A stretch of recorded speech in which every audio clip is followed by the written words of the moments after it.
Happy morning to one and all present here.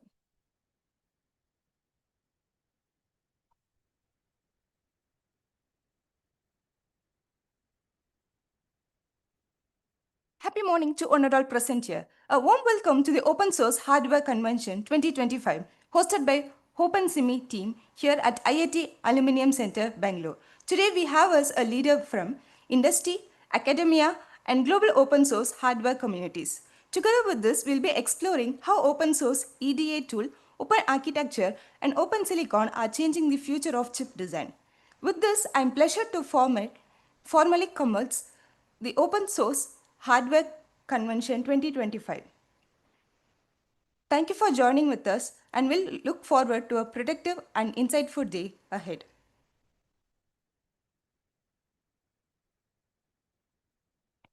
Our welcome address will be delivered by Mr. Ganesh Kumar Murugan, co-founder of Semisphere. He is also a director at Indo Semisphere Private Limited and has been actively involved in building communities and ecosystem around semiconductors and deep tech in India. Please, sir.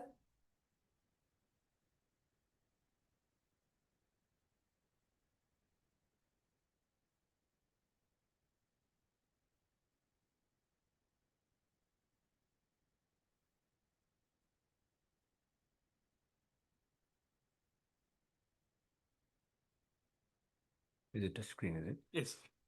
Oh, it comes from here. Okay.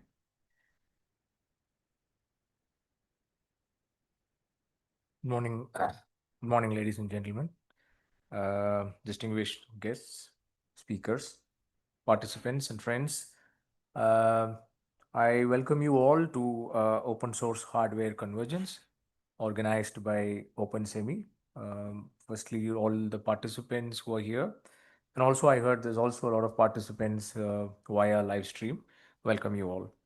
So, firstly, why are we here? What are we doing here is the most important question for all of you. Now, before we jump into the details, let me kind of give you a small background about what's all about the open architecture. When it started. I'm sure most of you are aware of, way back 25 years before when open architecture initially came up with Linux adoption and people were talking about open philosophy. But then I think the real game change happened when people started introducing tools like RISC-V and all the other ones, especially for the semiconductor space. But now today, if you see, open source is not anymore an option. People have made it mandatory. It's also kind of more commercialized. It's no longer about free versus paid, but it's more about control, how you build transparency, how you build scalability, and then ecosystem freedom. So that's the most criticality about why open source is important. Now, what's OpenSemi? OpenSemi is a platform that's been built by a lot of thought leaders, people who are from the space with a bold vision to accelerate how to create a community for open source architectures and open source systems in the body. Now, this is also not just a system, which is our community, which is created within within India. It's going to be a global ecosystem. That's what I've been hearing, where academia, industry partners, government, all this coming together and creating an ecosystem. Now, I think today's event is not just a seminar, it's a launchpad for this community, specifically for open-based architecture, open hardware systems, bringing in together the entire community. Now, over the next 2 days, I think you will hear a lot of these global speakers talking about open architecture, open EDA tools, and we've been talking about our PDK flows. So all of this would be for the whole day you will be hearing through all these conversations. Specifically, this will eventually give us a takeaway of what's the possibility today for us in the open source system. What are the possibilities? So silicon design is no longer it's only for exclusively for the large domain companies. It's going to be available and possible for everyone who is passionate about building all these open systems. A lot of opportunities. for youngsters, academic institutions, and also people who are innovators and startup companies who wants to get into the semiconductor ecosystem specifically, because today government is supporting a lot of initiatives within the open system community, not just to create only on specific tools, but also encourage industries and academics to start working on the open system. So this session today is going to really open up a lot of opportunities for all of you to understand a bit about how you could effectively start building these kind of architecture. So finally, it's about community is the most important thing, because once you start innovating, it's more, and open source is now people know that as more as a community than an organization. So the big difference between large organizations which build business models is different from open source communities that contribute to the all the other co-founders or the collaborators together. So the best thing, please join the community, please be part of this collaboration as we start evolving, because this is the first stepping stone for this kind of initiative. So I once again welcome all of you for on behalf of OpenSemi to this open source hardware convergence. I'm excited for the journey we begin today. So I'm sure it's the whole half a day is going to keep you all engaged. Please ask questions, please collaborate. All of the speakers here are very well, they're very learned. They're all from international institutions and international colleges, and also industry stalwarts and government professionals. So you could kind of collaborate and make these sessions more meaningful for all of you. So thank you for being here. And here's to a lot of open silicon and open innovation and open futures. Thank you. Enjoy the event.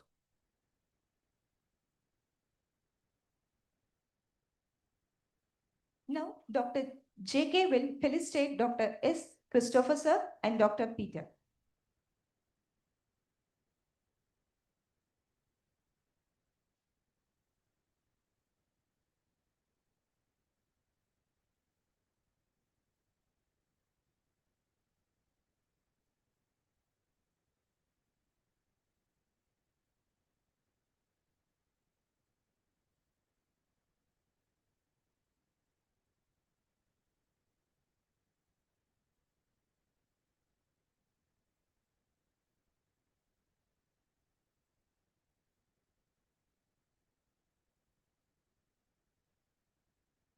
Our next speaker is Dr. H. Peter Hostry, a globally respected name in computer architecture. Dr. Peter is the Distinguished Research Staff Member at IBM Augustine Research Lab and a part-time professor in Big Data System at TU Tech. He is widely known as one of the main architects behind the cell process used in the Sony PlayStation 3, and he is widely respected for his work on power efficient and high performance system. He brings a rare combination of industry experience, research depth, and teaching. Please join with me in welcoming Dr. H. Peter to deliver the keynote on the global landscape of open source hardware and EDA toolchain. Please, sir. Thank you very much for that kind introduction. Yeah, so I'll give a brief introduction today about open source design, and then there's a longer talk after the break where I get into more of the details. So as you already heard in the opening address, in order to have a vibrant semiconductor design community here in India, I think it is very important not only to learn to use the tools and IP and technologies that are available and generally enabled by international companies. So, for example, on the design side, this might be things like ARM cores, which are very good cores if you want to put an SoC together in a short amount of time. Using ARM cores and integrating it within the ecosystem that ARM provides isn't a very productive thing to do. But as a user, you are not allowed to make any changes to an ARM core. If you want to very quickly put an SoC together, you might use the design tools from Cadence, Synopsys, or Siemens. Again, these are very good tools if you want to quickly do something like this. The tools are expensive, but I think they are worth their money. But you are not able to make any enhancement to those tools. You're not able to change anything. And it also, from an educational perspective, not being able to see the details of how these tools work, I think is a real hindrance. And then when it comes to the technology itself, when you take your design and you have it manufactured, for the most part, things go into kind of a black box, right? The details of the technology are not made available to you unless you sign non-disclosure agreements and things like that, which also really hinders how how you can learn, develop insights, and move things forward. So, as you already heard in the software community, open source software has really brought us forward. Within IBM, we have 3 IBM operating systems even today, and they serve our customers very well. But IBM also early on decided that the Linux operating system and the open source development model was an important one that we needed to be a part of. And actually, in the end, IBM bought Red Hat, right, which is the main distributor of a Linux operating system and the associated libraries, primarily for use by enterprises and various organizations. So that actually also illustrates that open source and commercial opportunity are not mutually exclusive, right? Even today, IBM announced that we are buying the company that is the main contributor to essentially Kafka, which is another open source, kind of streaming platform. And even though it's open source based, the whole world recognizes that the companies that create that software and are best able to modify it and provide assistance to people who want to use it in a serious way, that has very significant value. So,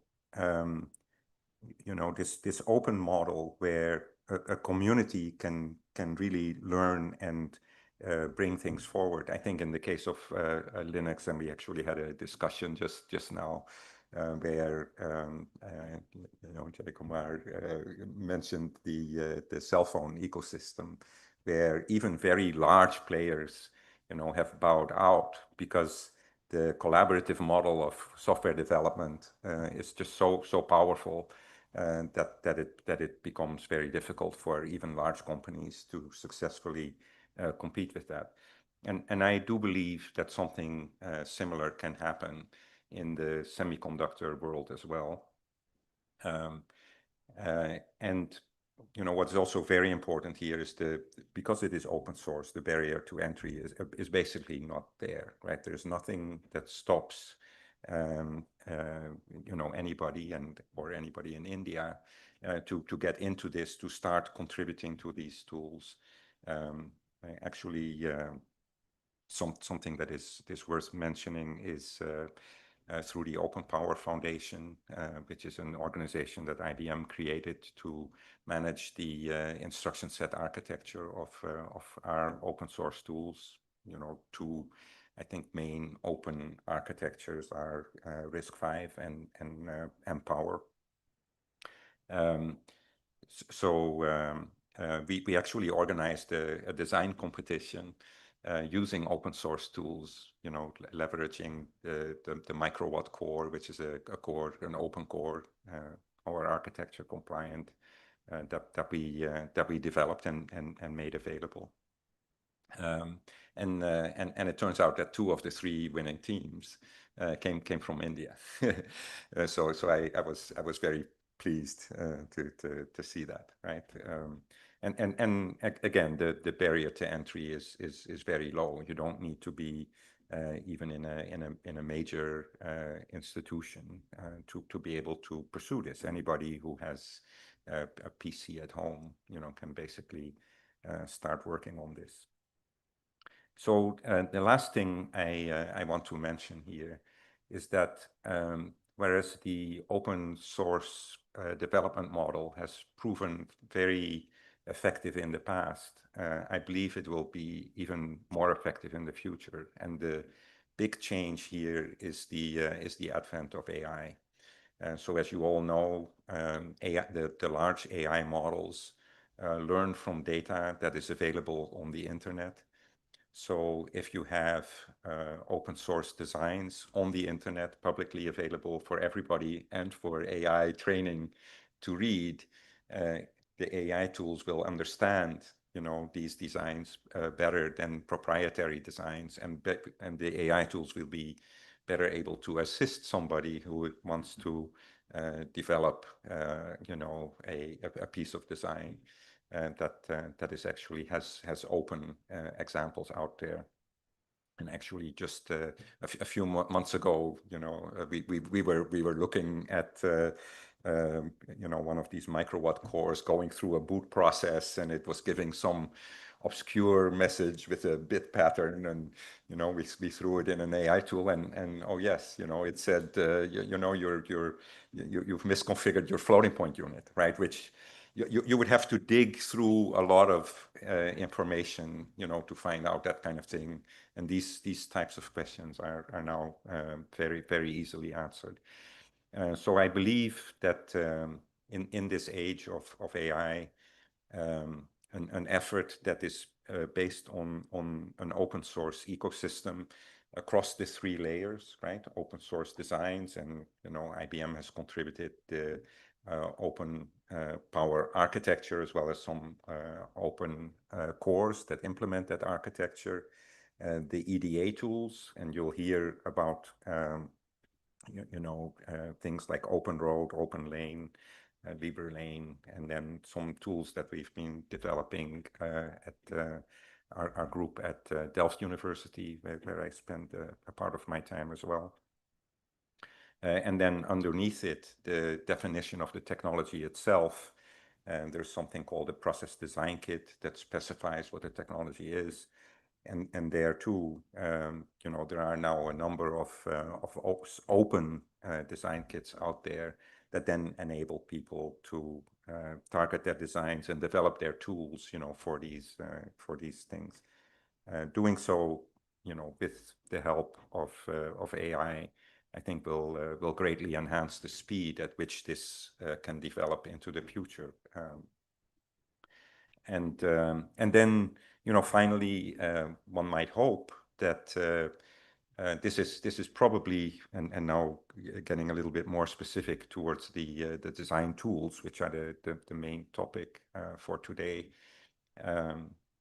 One might hope that this is going to be transformative for the EDA industry as well, right? So I think that if you have an effort in India to start to contribute to these open tools, perhaps even in academia, have some PhD students or other efforts that try to come up with new concepts for these EDA tools that sort of not only leverage AI to do designs, but kind of build those tools more intrinsically, with AI components in them.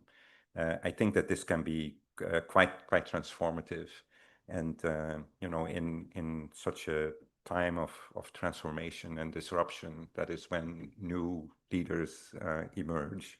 I'm convinced those new leaders will emerge. I hope that India will contribute to this. And with that, I think I will leave it for my short introduction. Thank you very much. Thank you, Dr. Peter, for your valuable insights. Our next speaker is Dr. S. Christopher, former Secretary, Department of Defense R&D, and former Chairman, DRDO, present Chairman, AIDAT, and Professor at IIT Madras. He was the Program Director and chief architect of the prestigious AEW&C program, which placed India in the league of four nations in the world. During this tense, he ensured induction of the India's first fighter aircraft, Tejas, India AWACS or AEW&C, known as Netra, our first nuclear submarine, Akash missile system, and Runesta, our first torpedo system into service. Sir, we are privileged to have you here, and the stage is yours. Dignitaries and ladies and gentlemen, good morning. She brought out that I'm nowhere connected to the hardcore computer science experts over here, but notwithstanding that, let me start with some stories and keep you engaged. Having said that, India is known that we all have people always with yellow metal, at least with white metal, I mean gold or the silver ornaments, most of the women and even the men, right? So all of them are having some conductor, but today if you look at it, you cannot find even a single lady without a semiconductor because it started coming into our houses as a sort of workstation, slowly jumped into our lap as a laptop. Subsequently, it went into a palm as a palm top. Then it almost in the in the pockets as our cell phones, having capturing the entire world. All of us do travel only by looking down because we are looking most of the time into our cell phones. The point is, what I'm trying to tell is, the semiconductor has become inseparable. Countries like India is using it in a large way. The reason being, by 2030, India will have the most of the youngsters below 30 years. If they cannot use this technology and if they cannot develop further in that technology, how the world is going to go up? Because we are all in the sort of further extent of our life. Our active contribution is almost gone, but you are the youngsters who are going to contribute. So the country like India and so many other countries where the youngsters are there, the open architecture is going to really do a miracle. And the technology of using digital domain in the country has gone to that extent. Last week I was going through walking, and then when I was returning back home, I could see somewhere far away a man with a obviously bullock. Indians will know, they will dress up with some sort of clothing, and then that is their job is to do some sort of a fortune telling, and basically it is a sort of a glorified way of begging. So then this man was coming, and I could all of a sudden hear a conversation. A fellow walker like me in this opposite direction, he automatically is telling, for what question I don't know, look, while in the walking time in the morning, who is carrying the purse? How do I give you money? So this must be the question to the beggar, the response. The beggar responds to him saying that, sir, you can give it in phone pay or Google pay or so this is the way the country is transformed. And let me take back to about 50 years back, the open source you are talking about, when I was a youngster just out of college and got into the first job. We were talking about, we used to use VME, I'm sorry, wax machine from the digital. And when it came in the beginning, they thought that they will provide the source code of the OS, thereby they will get a good business. They indeed got. But at the same time, they indeed got much more complaints every other day because of corruption in the OS. Because you give it as an open source, I change, maybe voluntarily or involuntarily, I made a mistake. So consequently, the complaints were keep coming to the wax people every other day. Then they stopped it after 6 months, saying that, look, if at all you are giving a complaint on the hardware, only with the standard OS ported onto the system we will work, but nothing, no other complaints will take. But the same people later declared in a publication that they got enormous amount of information only through those complaints, which they could improve the system. So my point is, open source has always been instrumental for growth, right? That too, I'm talking about 50 years back. Subsequently, all your Linux, NX, everything has come up Where we deviated, I'm a hardcore microwave, so I was not having any connectivity whatsoever it is on the digital side. But now let us talk of the tools.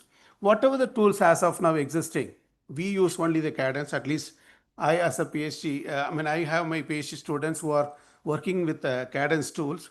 They are all excellent tools, and they are maybe a monopoly. But of course, they have done a good job of creating good, wonderful, devices.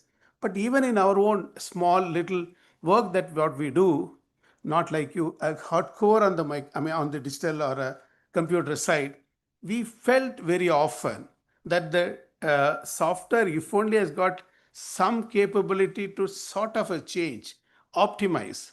In a microwave, you all must be knowing, you take one well working device and another well working device, you try to connect them, indirectly they will say mismatch. Mismatch, you invariably you will have to add some sort of a matching circuit. This matching circuit is a sort of $1 million question because it's a distributed LC network. That means millions of or many combinations of LNC, and that too in a distributed way you can use it. You connect in one fashion, it will work. You simply twist the wire, it will work in a different fashion. So that much of sort of uncertainties involved. When a chip, when you are putting many of them together in a very 1 mm by 1 mm or maximum 2 to 3 mm, entire TR module, what we have developed, has been put within the chip. The combination by which that we can connect them are millions of combinations possible.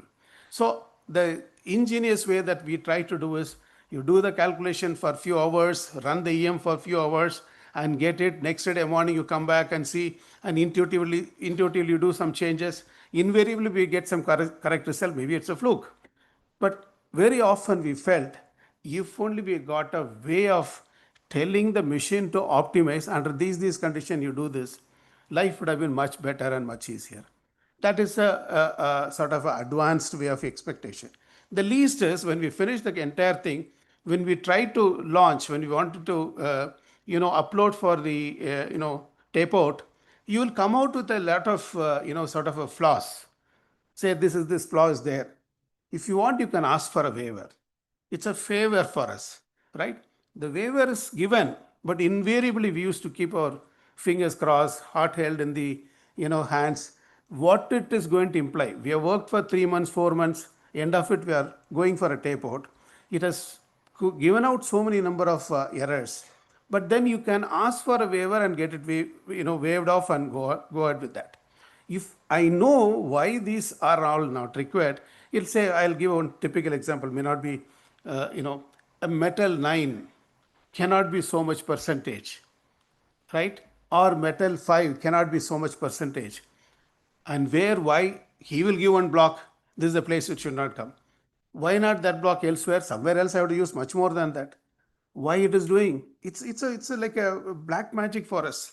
So that is the time we always felt. I never know that the open source is coming up for even the chip. I was not aware. Let me be honest.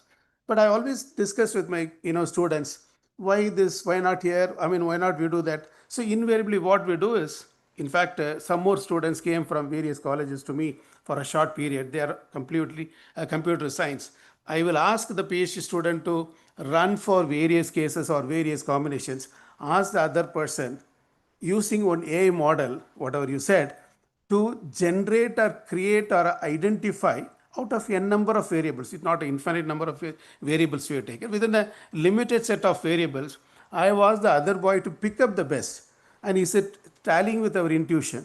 Sometimes it tallied, sometimes not tallied, because AI may be much wiser than us. I don't know. But the point what I'm trying to tell is, if only we have got a mechanism by which, in the network analyzer we do it very often. When we do the testing, something is not up to the mark, certain parameters can be changed, that I can optimally alter while the measurement time. But in the process of designing, I could not get that comfort. I keep telling to my colleagues, my students, that yes, we will one day will send a letter to the Cadence people. This can be done. Why not you work on that? But now with the open source, we may become a competitor to them also. Anyway, let alone that, when we did, because you mentioned AVAX, I would like to say that as a designer, a chief designer of the AVAX, when we are trying to do the TR module, which is external to the aircraft, and it is a hardcore, very important system, which has got us 8 numbers of TR modules in a one single box. It was weighing about 3.5 kg.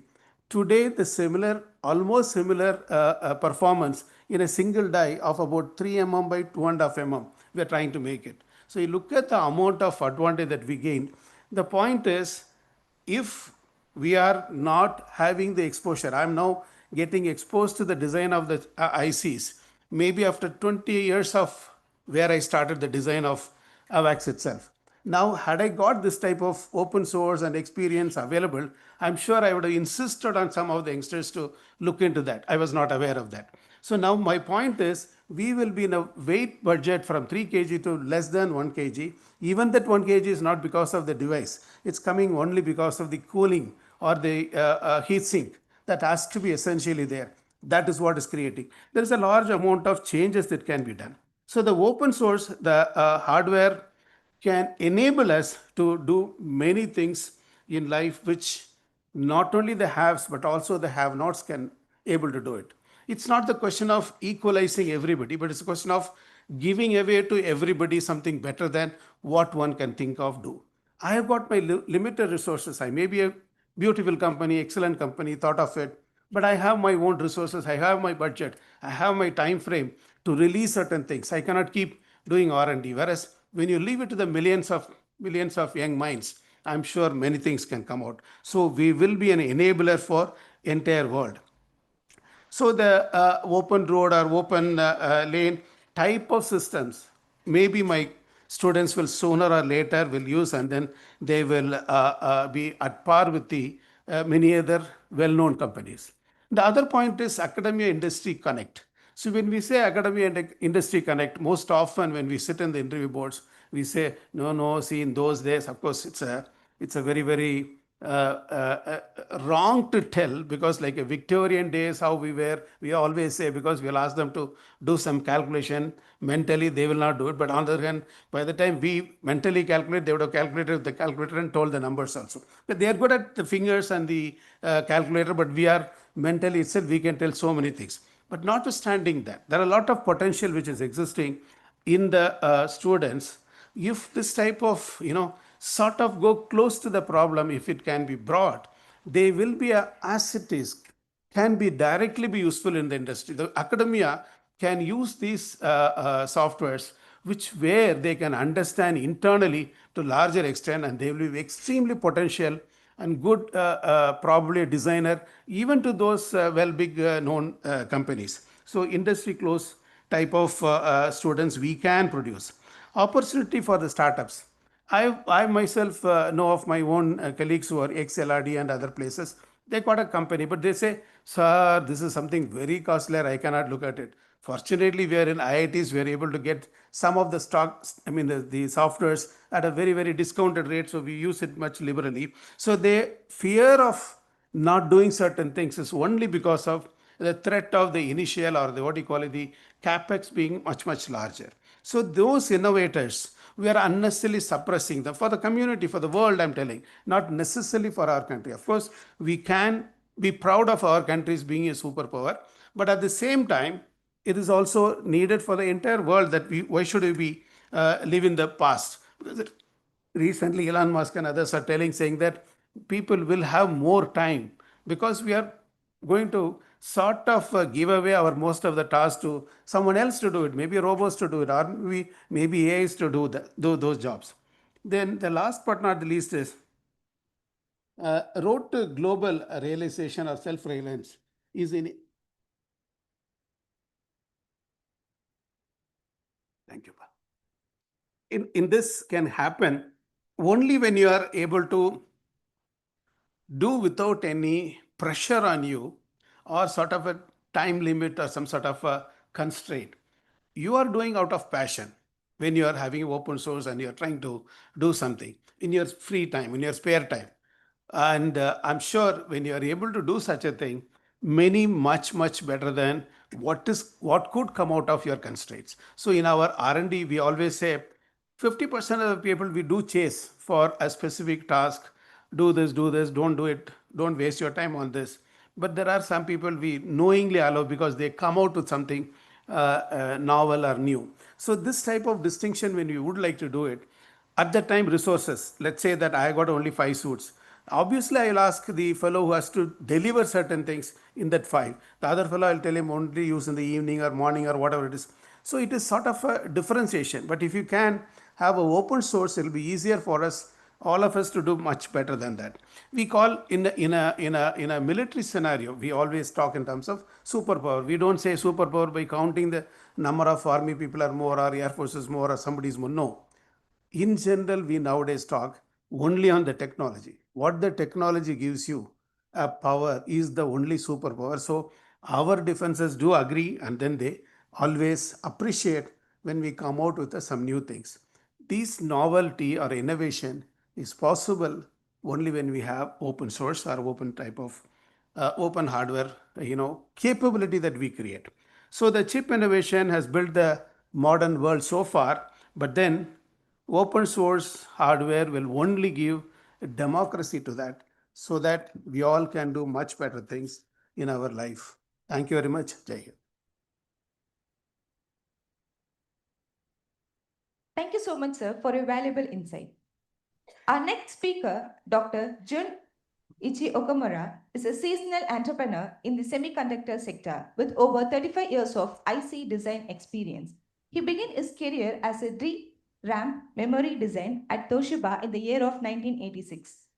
Later worked with IBM in US and played a key role at the Japanese semiconductor startup Time Electronics, in then founded Trigens Semiconductor, a company backed by the Intel Capital, and now worked with the AIST solution in Japan. He is also a representative director of OpenSushi and IEEE senior member, actively promoting open source silicon in Japan and globally. Please join with me in welcoming Dr. Jun Ichi Okamura, representative director of OpenSushi, to speak on the semiconductor ecosystem. Mr. Okamura, the stage is yours. Can you hear me? Hi. Good morning, everyone. So it's really my pleasure to have this opportunity to share the update open source silicon in Japan to the open source silicon in India communities. I'm very happy to be here. So I will switch to my presentations. Okay. Okay, today I will take through the journey of the open source PDK adoption, not from the usual design community side, but from the perspective of the Japanese foundries. I would refer to this as the dark side of the moon because it's almost non-visible and difficult to understand. So this presentation is based on over the 3 years of direct engagement with nearly all the potential foundries in Japan to engage open source silicon. I want to explore the internal concerns and strategies I used to address to them and where we are standing today. Before I dive in, let me introduce OpenSushi first. So you might be curious why we choose the name of the sushi. Of course, in Japan, sushi is an iconic word and a familiar word in worldwide. But also sushi aims to support not only the Japanese, the semiconductor communities, but also to contribute to the global open source silicon movement. When I think of the word sushi, so I imagine the picture of the colorful sushi plate, but it would imagine also the MPW wafers as well. So that's why we picked the sushi. So then here's today's agenda. We will begin the first question. When did we start the poke the FOB? When I was an invited researcher on AIST, a national laboratory in Japan, one of the Google guys reached out to me. So the journey began April 2022 when Meti reached out to me on AIST promoting the initial concerns. Later the same month, I visited Google's Tokyo office in Shibuya to discuss the OpenMPW initiatives. By May, we had arranged the first meeting between Google and Toshiba to introduce the concept. Since then, I spent over the 3 years for the open source PDK initiative in Japan. Let's move on next W. A couple of reasons and slow progress. What we are the misconception inside of the fab. So let's be honest, most of the fab could not understand the open source ecosystem model. They asked questions like, why is Google doing this? Who is going to maintain an open source PDK? Many of the engineers in semiconductor fab, the PDK is a black box, highly proprietary, and almost a myth in its complexity. Even many of them did not exactly know what it is. Also does not know who has the responsibility of the PDK. That is in a real situations. So other concerns were cost and manpowers. Foundries are always focused on the maximize operation efficiently, and there are few PDK engineers maintaining it. So many of them felt, this isn't my job. I can't justify this is to management level. So simply, they said, no way, as their first reactions. We had to build a strategic pathway that aligned with their internal logic. So since I need to know what behind of the fab, I moved on the next W. Why did the fab hesitate to open the PDK? Even if their technology wasn't the cutting edge of the anymore, they still didn't want to didn't want to compare with other fabs technologies. Additionally, most of the PDKs were too fragile and too touch. No one knew their entire histories. Most importantly, fabs feared they could not support open source community as well. Due to the lack of the general open source business model, their fear of the customer's dissatisfaction was significantly high. We had to manage those concerns before we push them to go forward. So far, I have been talking about when, what, and why. So now let's talk about the right direction, or which way is that I found a path to collaborate with FAB. As you know, the Japanese government, Ministry of Industry and Technology and Information, has restarted the Japan semiconductor policy. However, there is a massive shortage of semiconductor designers. So I propose to my AIST Solutions CEO to establish OpenSushi to expand the number of the people who are interested in the semiconductor design and to be a legal interface for the open source community. Someone could contract with the fabs. So OpenSushi would be such kind of entities. Fortunately, OpenSushi could also draw the MEXT, Ministry of Education, the attention to the value of the educational merit. This alignment between the open source momentum and the national policy goal was crucial to push the fab a little bit. Then I could take a deeper dive to see the dark side of the moon. Let's now move on the last W. Who was the key to open PDK on the fab side? It was always the people I had expect. They are the fab people who want their PDK to be open in the open source silicon communities. And there is one from the PDK team who is eager to dedicate his PDK to the communities. There is one from the human resource who want to reach out to academia and the younger engineers. There is one from the IR people and the new business development who could see OSS engagement as a form of a corporate social responsibilities.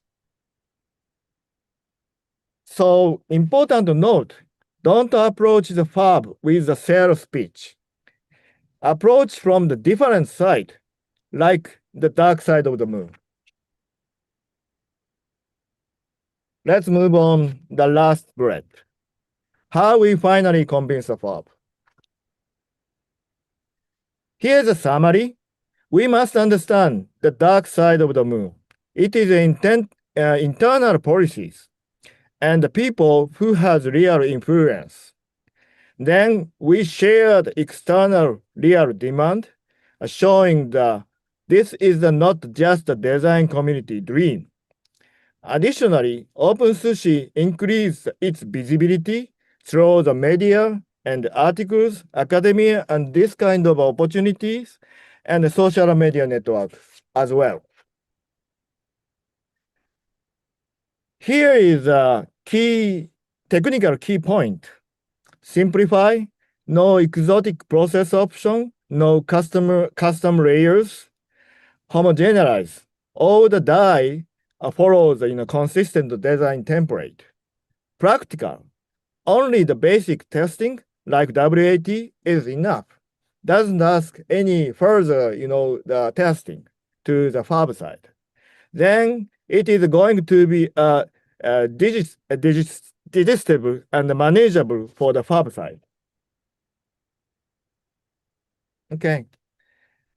So finally, one of the legacy fab who have been engaged to automotive sector in Japan over the 30 years agreed to open their 1 micrometer CMOS technology. It is legacy, but this is the first step on the open source silicon ecosystem in Japan. And this means NDA-free PDK under the OpenSushi GitHub repository now. Here is the article introduce this activity in Japan on the latest the IEEE SSCS magazine in whole versions. Please check it out. And this is the OpenSushi the GitHub repositories. We just open this Open PDK, but we started to develop more usable the open source community version within the open source silicon community in Japan.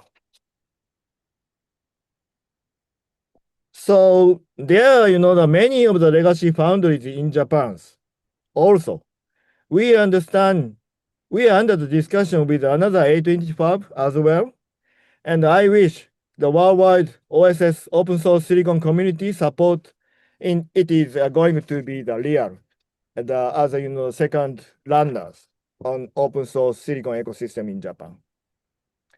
So finally, we circulate the open letters to visualize the credible demand and support for the open source silicon momentums, not only in Japan, but also the worldwide.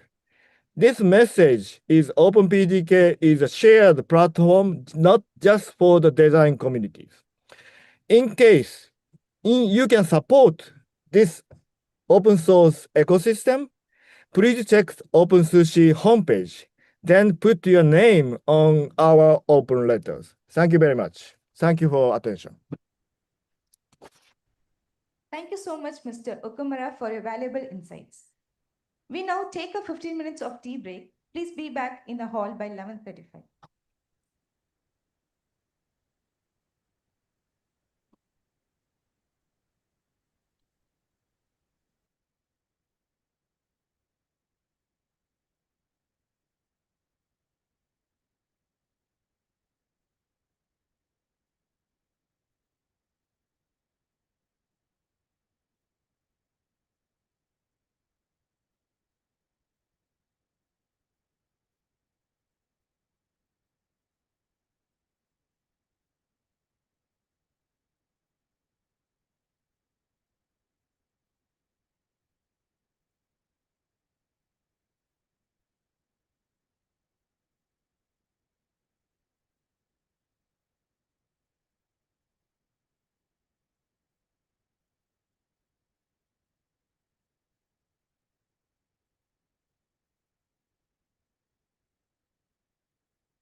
அது இருக்குது என்ன போட்டுருக்காங்க already in the desktop. Okay sir double click அடிங்க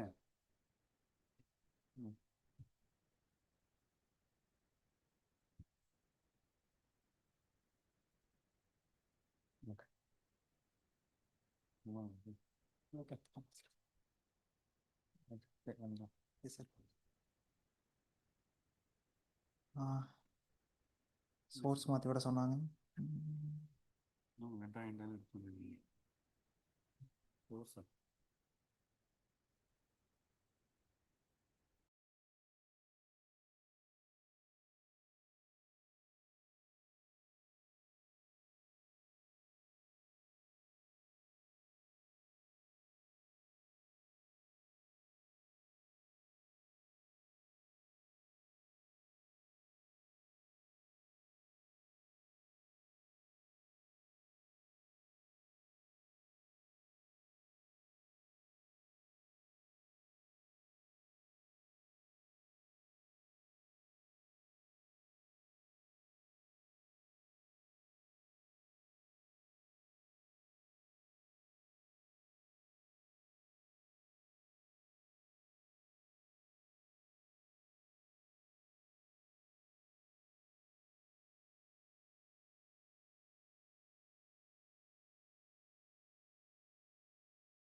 Our next speaker is Mr. Rajasubramaniam, the MD of Pune Technology Consulting and Vice President Technical at Tancam. He is also a seasonal AI and generative AI leader with over 2 decades of experience driving enterprise scale AI innovation, digital modernization, and AI powered technology adoption across industries.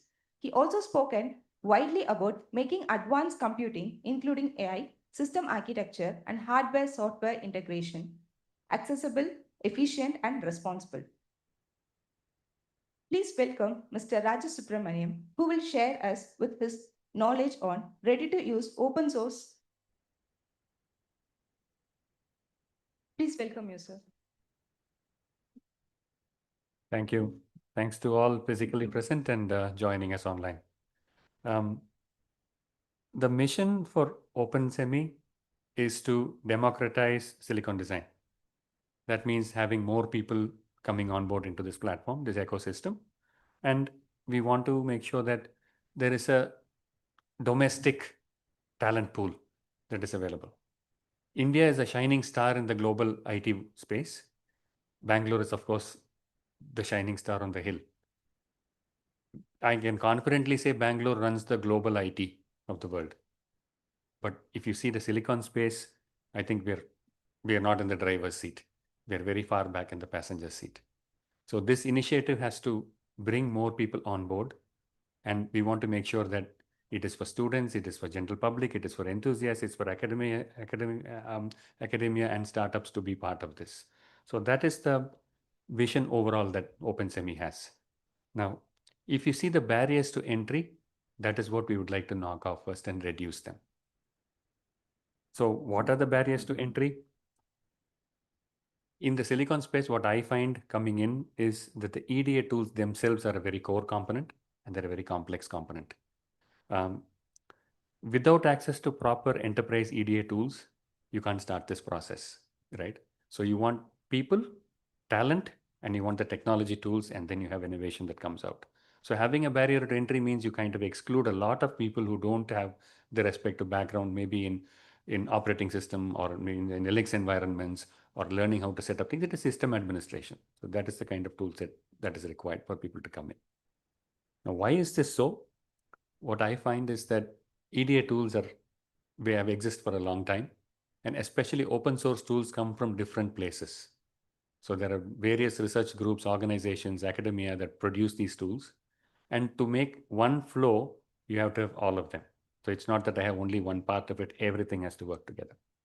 Now, when different organizations do this, they do this in different countries, different continents.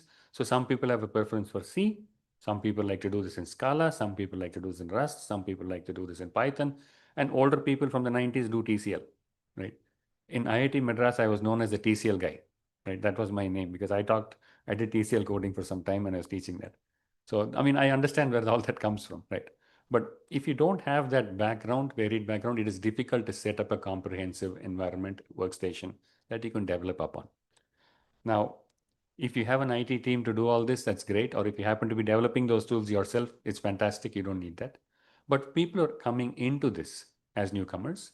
It is not enough if they just know that the EDA part of it, they also have to be system administrator.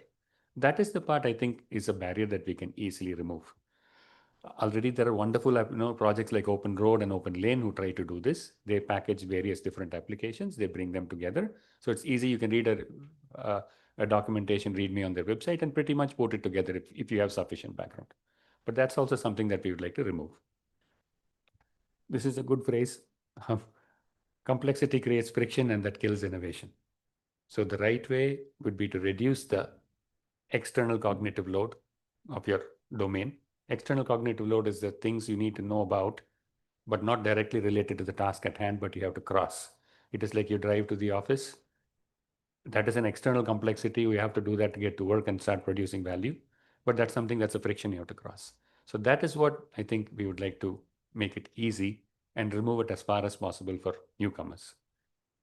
So what we have is open source EDA on cloud. So we can set up the entire EDA workstation with all the required tool chains, libraries, setups, everything, and users can easily access them over RDP. So there's a completely validated setup toolchain that is offered. We can keep that toolchain up to date. so that you don't have to worry about older versions. We can keep adding to this once it's on cloud. And the new additions are going to be on how we bring AI into various parts of this development process. So this means that once you put the server on the cloud, the workstation on the cloud, you have all the resources to drive this. You don't need to have an engineering workstation or a system to drive this. You can come with a thin client and just access the system remotely and work and go. So this is, I think, one of the core benefits that it brings. And people who don't have an established organization or structure or process are easy to adapt to this. It can be students. If you want to have a hackathon in your college, it's very easy to set up this. If you have a lab in the institution, we can set it up there and go. We have tried to make sure that it's not tied to a particular cloud vendor or a service provider. It can be agnostic, so you can run it pretty much anywhere where you could run these systems. So what do you get when you have this EDA on cloud? You get a full-fledged Linux workstation. You get a workstation with graphics running. It's not just an SSH prompt that you access to. You can run visualization tools. You can see how the systems work. And it's a full desktop that you can run on cloud. You can access it from any computing device. RDP is a remote desktop protocol. It's an open standard. You can access it from an iPad, or you can access it from a mobile device. All the heavy compute is done on the cloud environment. So you don't need to have a very expensive workstation or anything to run this. It's all on the backend. We have various models that we can work with for individuals for 5 to 50 users, 50 to 100 users. So you may have a lab in your college where you want to set up this. Then we can have a private cloud that runs this environment. If you want to do a hackathon in your institution and you want to say have 100 people coming and working for 3 days, we can support that. If you get into public cloud, then of course 500 plus users, it is scale. They have the scale to offer. Now within the EDA workstation, from RTL to GDS, we can do the entire process. That is it. The Open Road complete suite is available. The Open Road flow to scripts are also available, which is, I think, no human in the loop, 24 hours kind of starting to finish setup that the flow scripts are done. OpenLane V1 and 2 is there, and Tidy is also there. Tidy is a system project that tries to address the complexity. It's a higher level of design when it comes to VHDL and silicon design. Sample designs and PDKs are also available as a part of the solution. Of course, none of this is possible because people start scripting it, using it. You're not going to do this step by step. So you need to have the supported environments, Python and TCL being the predominant ones. In addition to this, you have viewers to see your designs. You can view them. All the graphical tools are available. You will have the IDE and other debugging tools that are required to support this. And this is a continuous evolution. This is not a system that is just one-time deploy and then you have to put effort to keep it up to date. We can push all this and ensure that the system is up to date. Then general computing software are there. So basically what you have is a virtual desktop environment, which has all the required software, hardware, infrastructure for you to start producing quickly. Now, this system is fully open source. It is not just the EDA stack alone that is open source. The underlying hardware software is also open source. So this is not, we don't expect you to run this on a proprietary operating system at all. So below the scenes, it is either Ubuntu running or it is Debian that is running. Right? And if you want to go one level below, the cloud environment also can be open source. So we can go on a Proxmox kind of environment, which is very well supported. You can have a private cloud in your institution and 50 to 100 users running a lab concurrently. Very comfortably, we can support this. Scaling up, you can do a hybrid cloud. You're running a hackathon for 3 days and you want 100, 200 users. The system can be on-premise and burst into cloud and come back. We can do that setup as well.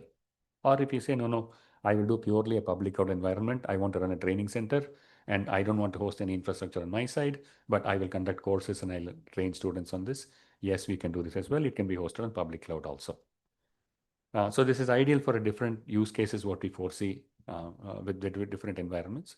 And the intention is to be as open as possible with this. So the environment is not stuck to a particular cloud provider. If you have Amazon as a cloud provider, we can provision on that. If we have Azure, Microsoft as a cloud service provider, that is also okay. Google Cloud is also okay. We try to be as cloud agnostic as possible with this.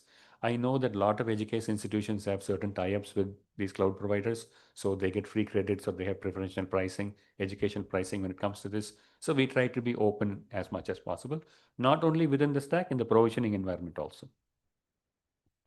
This is, of course, very difficult to do without very varied and expert mentors who are guiding us through this.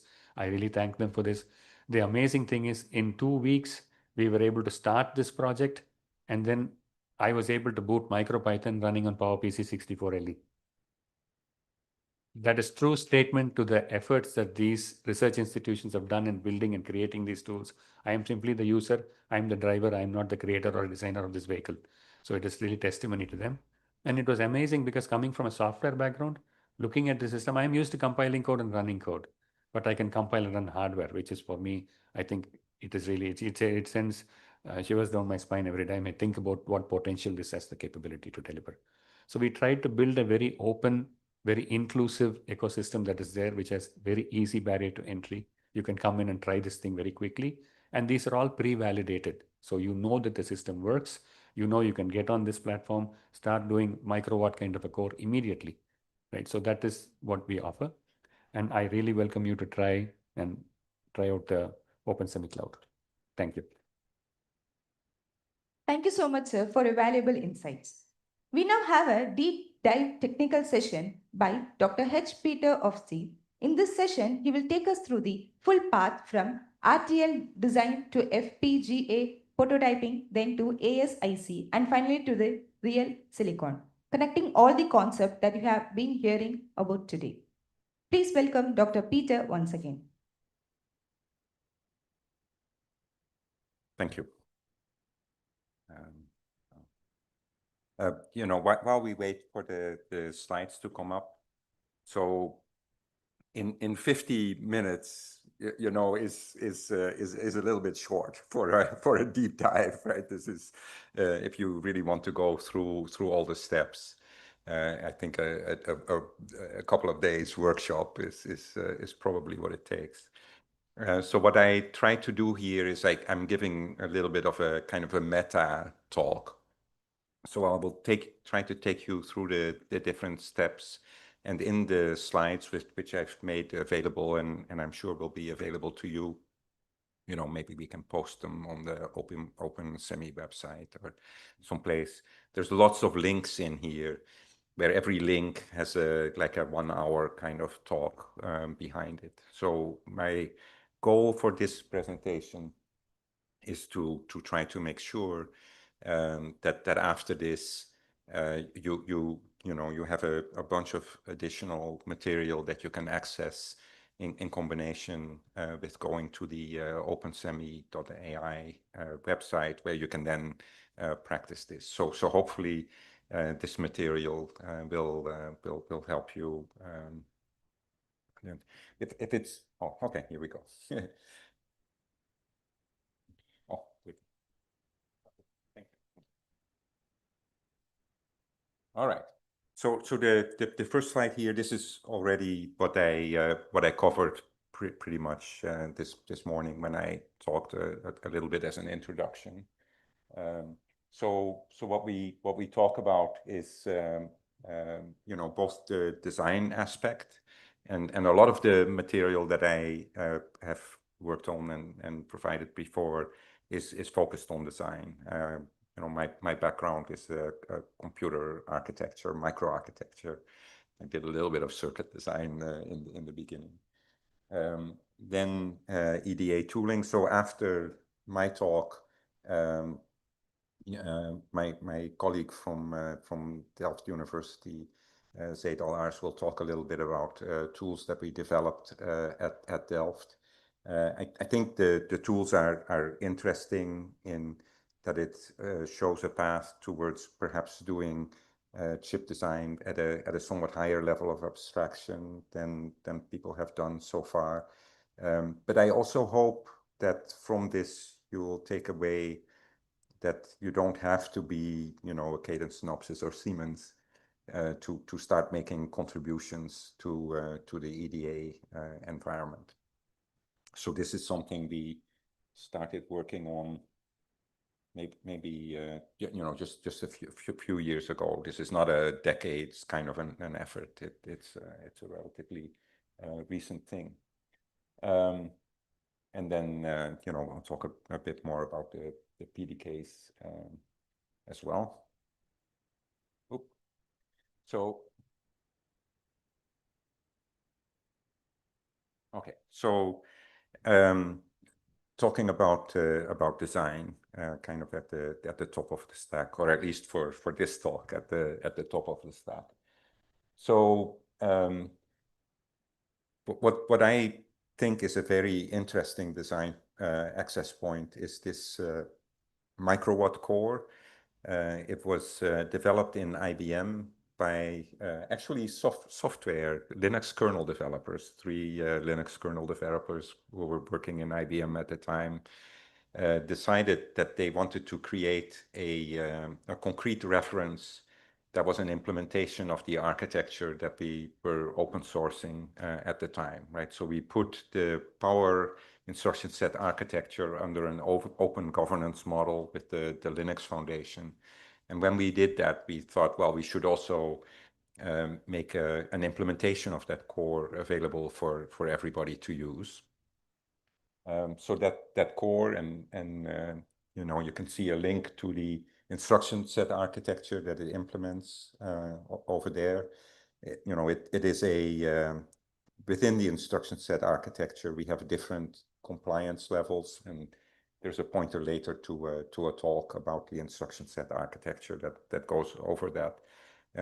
You know, the complete power instruction set is some 1,400 instructions, but it's possible to build a compliant implementation with a small subset of that, and you know, this core is implementing a subset of those instructions. At the same time, that set of instructions is rich enough so that we can actually boot a standard Linux kernel on this core, and that is, you know, quite frankly surprising for a core that is, you know, relatively simple. So I think it is a core that is simple in that it, you know, it's an in order kind of a 6-stage pipe that is very similar to what you might find in a, say, Hennessy-Patterson standard kind of computer architecture class. But at the same time, it's a very powerful and usable core, you know, and we can run Linux on it. We can also run Python on it, other things. So it can be a foundation for actual, you know, design projects where you might want to use this core into, you know, anything from some controller or an edge device or something like that. It's you know, because it is relatively small, it can fit on an FPGA that is not too expensive. So if, you know, when you want to run Python, it's actually possible to run MicroPython in just a simulated environment, right? Simulate the compiled RTL on a PC, and it is slow, but it's possible to do that. If you want to see, for example, the Linux kernel booting, then you know, you'll probably want to get an FPGA to do that, because it would take you a long time, you know, to get to a boot prompt in a simulation environment. But it is, you know, it's not really not that difficult to map this to an FPGA, and I think even an FPGA with 30K lots, you know, can support it. Actually, the microwatt code is not just the core. You can build SoCs.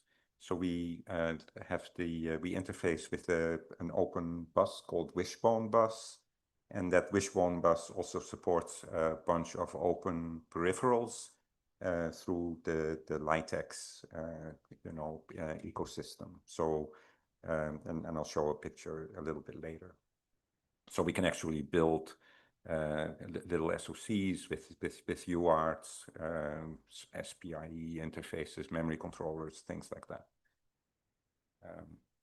And again, as I mentioned before, and as you heard in the earlier talk, yes, we can put Linux on this thing. All right, this is kind of what the pipeline looks at. I know that the theme today is more about the tools than the pipeline itself, so I'm not going to spend too much time on this. it is, like I said, it's a fairly standard pipeline, you know, of the kind that you might expect in, you know, Hennessy Patterson kind of a level of computer architecture class. It is quite a configurable core, so you can choose your cache sizes. You can choose whether to include a floating point unit or not. Actually, quite recently, Paul McCarris, who's one of the original developers of this core, made it so that you can have actually a dual core, an SMP kind of environment as well. So there's many different configuration options. It also has the PMU interface. That's what you use for hardware debugging kind of purposes, or performance work. And then like I said, through this Wishbone interface, you know, the project actually enables, you know, not just the core, but a full SoC, and you know, on the FPGA, you know, through this Litex interface, for example, you can add an Ethernet port, and you know, you can in a very short amount of time, you can have this processor on the network communicating with other devices.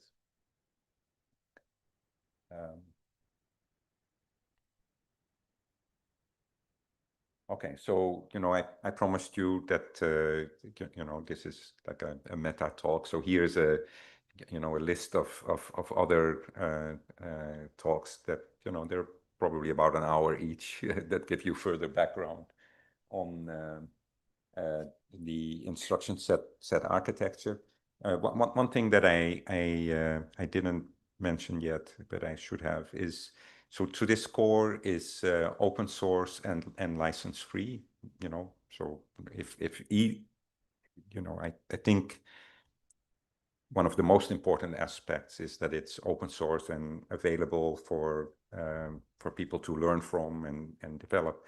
But it's also license free. So if somebody wants to take this core and, you know, develop something maybe in an academic context and then start a company to go sell it commercially, they can do so without any, you know, without needing to make any agreements or pay license fees.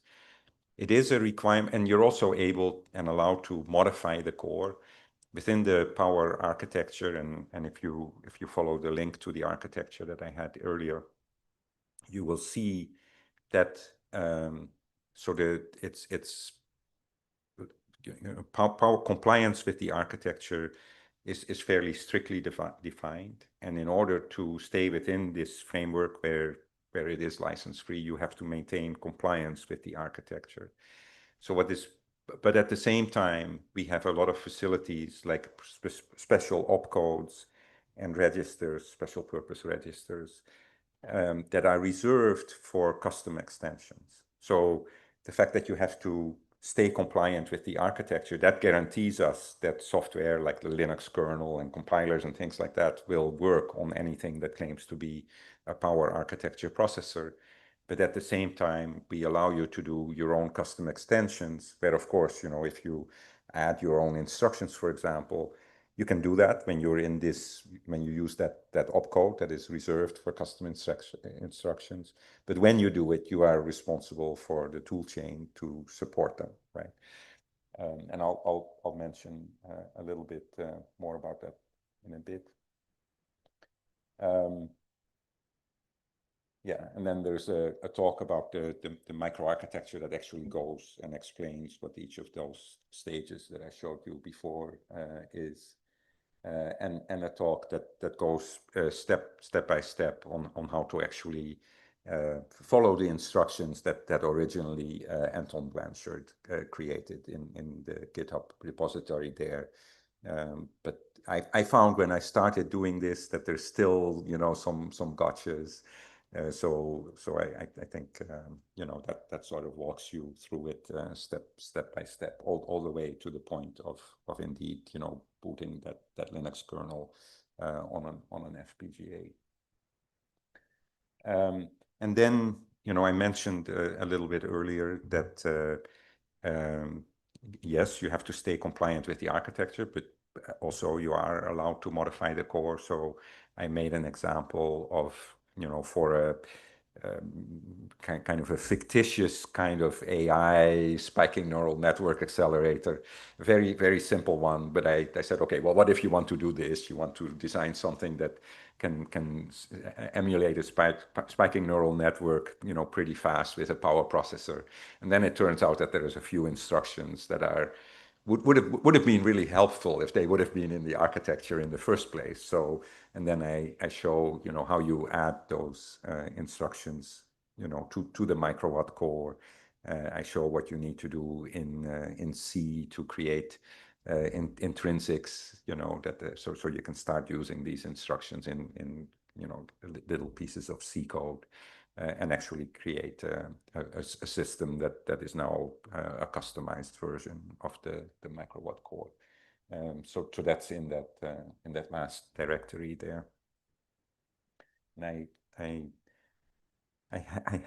I'm pretty sure I have done a recording of that as well, but I couldn't find it. So that might be a talk that I have to give one more time and make sure that we get it out on YouTube for everybody to use. But I think the slides are there, and I think it's fairly self-explanatory. So microwatt is the core that is most ready to use and best supported, I'd say, through these open source tools. There is another core which is a close cousin of microwatt called Chiselwatt. It's written in Chisel, which is a little bit higher level Scala-like language for hardware design. And actually, in the talk that follows this one, you'll see a bit of an example of where we used the tidy tools together with the Chiselwatt core. We use the Chiselwatt core to show off some of the things that we can do with the tidy tools. And then there are two cores that have been contributed to the open source ecosystem, but that still need a little bit of work to bring them into compliance with the current version of the architecture, right? So these cores were created before we had the open power architecture. So they're a little bit back level of the version of the architecture, especially in areas like address translation. These cores follow the embedded standard, which was more software, needed more software support for address translation, whereas we now have more hardware support. So those two cores, which are very nice cores, the A2A core was used, for example, in the Blue Gene supercomputer. It's a 4-way hardware multi-threaded core. If somebody would want to build an HPC type of system, I think the Blue Gene supercomputer was a proof that you could do such a thing. But then maybe adding in the Blue Gene supercomputer, we added double precision floating point units to that core. If you did it today, you might want to add, I don't know, AI matrix units or something else. But that would be a good core to start with. And then the A2O core, which is an out of order core. So that one, tries to go after a little bit more single thread performance. That's I'd say is a considerably more complex core to understand, but it is also there, and there is a project called I have that on the next slide, the Power Commons project, where with I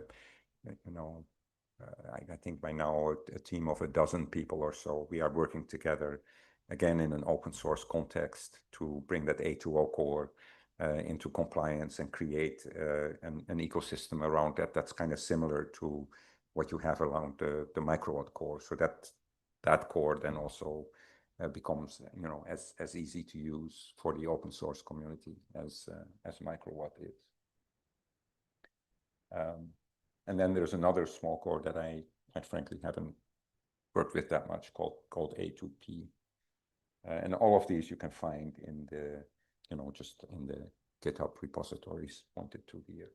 But really I think the vast majority of people, microwatt, I think is the right entry point. I mean, if I was teaching a class in university, microwatt would absolutely be where I would start. And it's not until you get into pretty advanced stuff that you would want to look at other cores. Well, Chiselwatt maybe. I can imagine a class that wants to focus more on higher level design rather than VHDL or Verilog, and then maybe Chiselwatt might be the right place to start. So some RISC-V cores are also designed in Chisel. And then I mentioned there is this group called Power Commons. And we've just recently actually put some structure around that, where we have all the different items that are being worked on.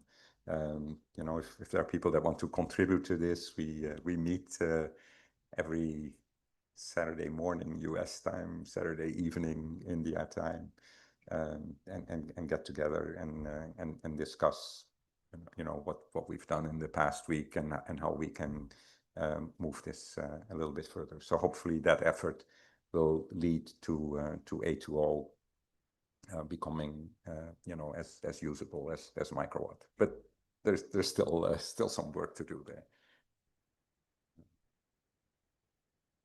And then a little bit more about PDKs. So you heard a talk this morning about the interaction with this semiconductor fab to try and convince them to make their PDK open. I thought that was a very enlightening talk. And certainly, if somebody here has to start to convince a fab, I think that talk was very, very good to have here in the program. That there are two fabs that I think have been widely used, two technologies, 130 nanometer from Skywater in the US and 180 nanometer from Global Foundries. So through mostly the project sponsored by Google. So those open PDKs are those PDKs are open and available in the GitHub directories that I mentioned here. So what is in the PDK? There's of course the design rules. How what the dimensions of your wires and transistors and so on are, the layer definitions, things like that. Standard cells are quite often included, right? So the building blocks when you synthesize. So when you have something like microwatt, right? Usually you compile it to what is called a netlist, and a netlist has wires and basic gates.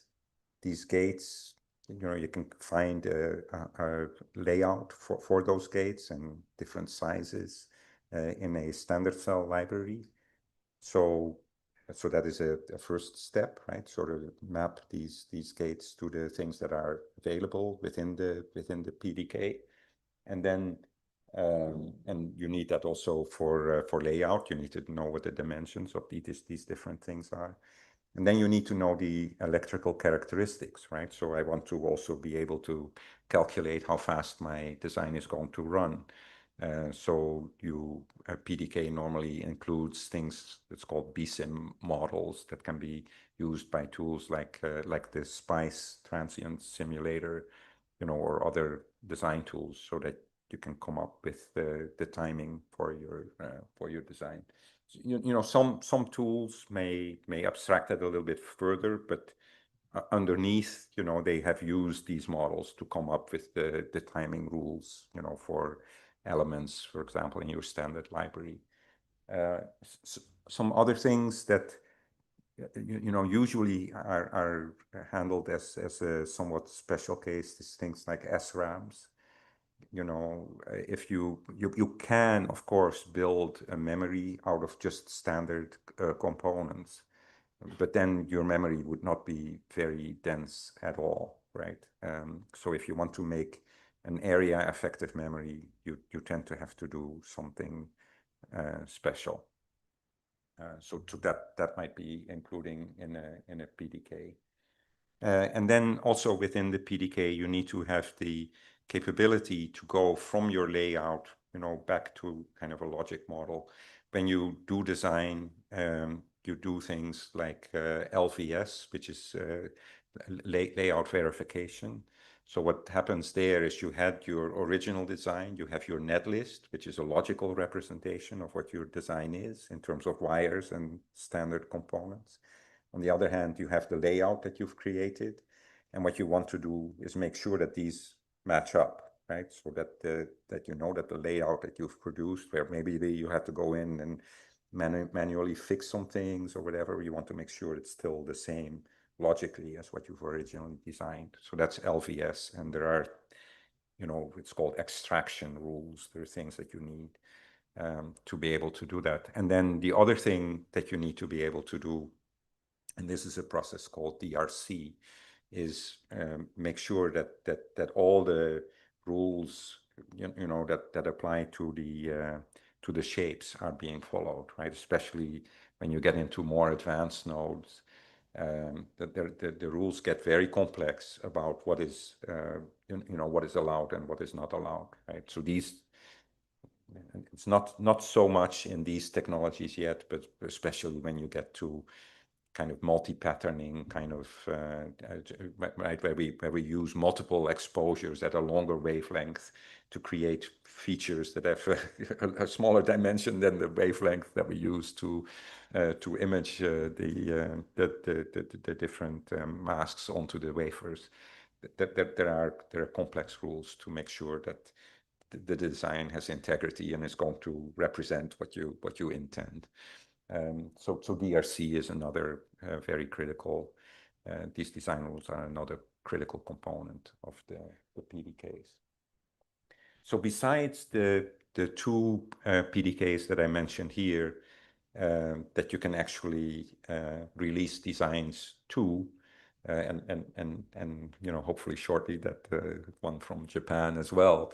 There are other PDKs produced by places, I think, like IMEC in Belgium, that are, and I think they are there for like 45 nanometer and maybe even more recent generations of technology.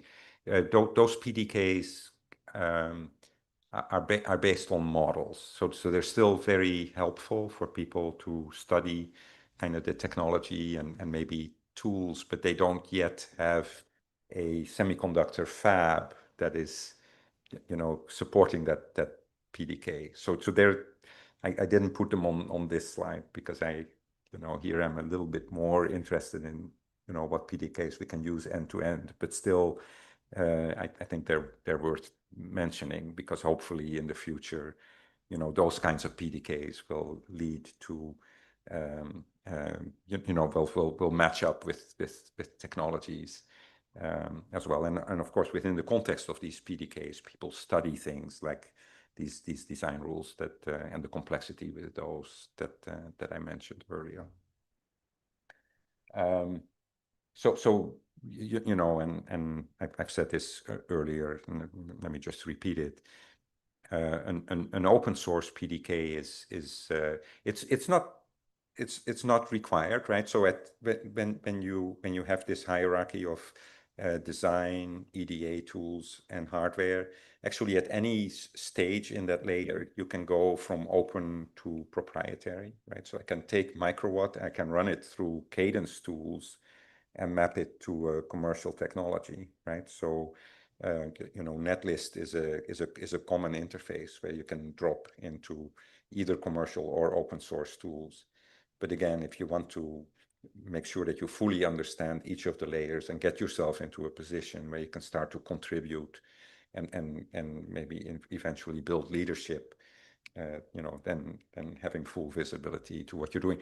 Another reason can be, and there are certainly examples of this, when you're trying to build a device, maybe it has something to do with authentication or payment or something else that you really need to trust, and you want to make absolutely sure that the thing that is ultimately being built is only what you've specified and nothing more and nothing less, right?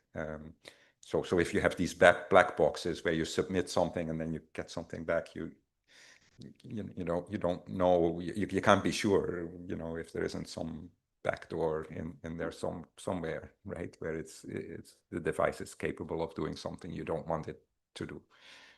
So that's another reason to pursue openness.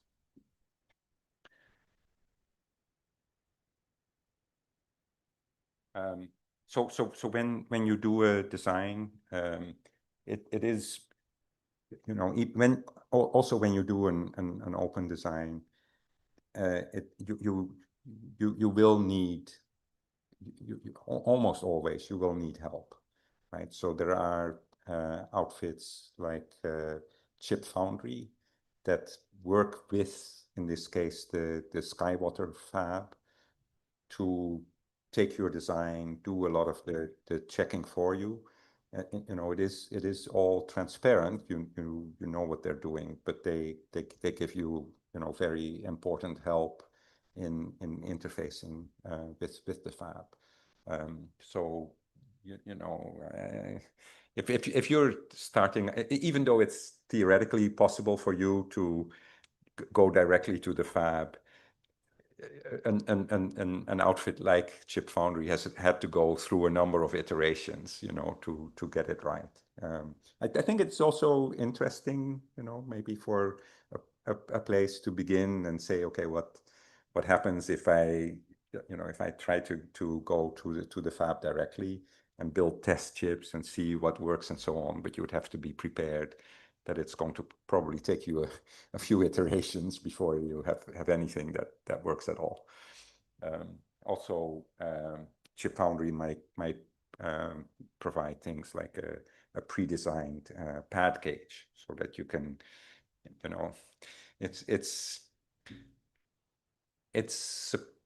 I've built quite a few small chips during my career and seen other people design them. I think in about at least half the cases where there was something broken about the chip, it wasn't anything that had anything to do with the logic inside the chip. It had something to do with the pad gauge. There was some special layer in there. It wasn't properly connected. There was an enable signal there that wasn't completely transparent to the normal logic verification or something like that. So having a robust and pre-designed pad gauge, of course, it has to have electrostatic protection, which is another one of these kind of special things. Having that done for you is very helpful. When you have a platform, you'll create a design, either in VHDL or Verilog or some other language, but you typically have to translate it to Verilog or emit a netlist in Verilog to be able to integrate it. And you have to create test benches, right? So Microwatt actually also comes with a fairly rich set of test benches, so that if you make a modification to it, there's a lot there that allows you to check that the design still has the integrity that you want. And then finally, when you have a logic design, you have decided on a platform, you map the design to the hardware. As I mentioned, you typically need to go to Verilog as an intermediate step. Then you might have a netlist that is actually kind of a netlist in Verilog before it is in a common other format. Then you go through the mapping to the standard cells and the design elements like SRAMs. You do the floor planning, you do the timing.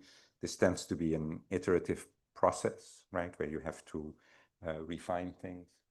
and then you will do your layout to logic verification with LVS, your design rule checking, and other checks. You heard this morning about density checks, for example, right? Or antenna rules checks.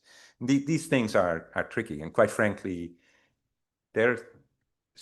it's supported in the open source tools, but we recently did some tape outs, and it's that some of that backend stuff that can still trip you up and take a fair amount of time to get right. And then you heard about Open Road already. So it was originally created. The project was created or supported by DARPA, right? Tools like Magic and for layout, Spice, for simulation. So it's that collection of tools. The concept of flows was, I think, already introduced with Open Road, but enhanced with Open Lane. So Chip Foundry that I mentioned before is one of the key maintainers of Open Lane. Before Chip Foundry was Chip Foundry, it was eFabless. eFabless was really associated with Open Lane. Chip Foundry took over. Libre Lane is sort of the Chip Foundry name for Open Lane, but it's very similar set of tools. And then one other thing I want to mention is, unless you get an environment like is supported by OpenSemi over here, where you get to interact in a very frictionless way with these tools.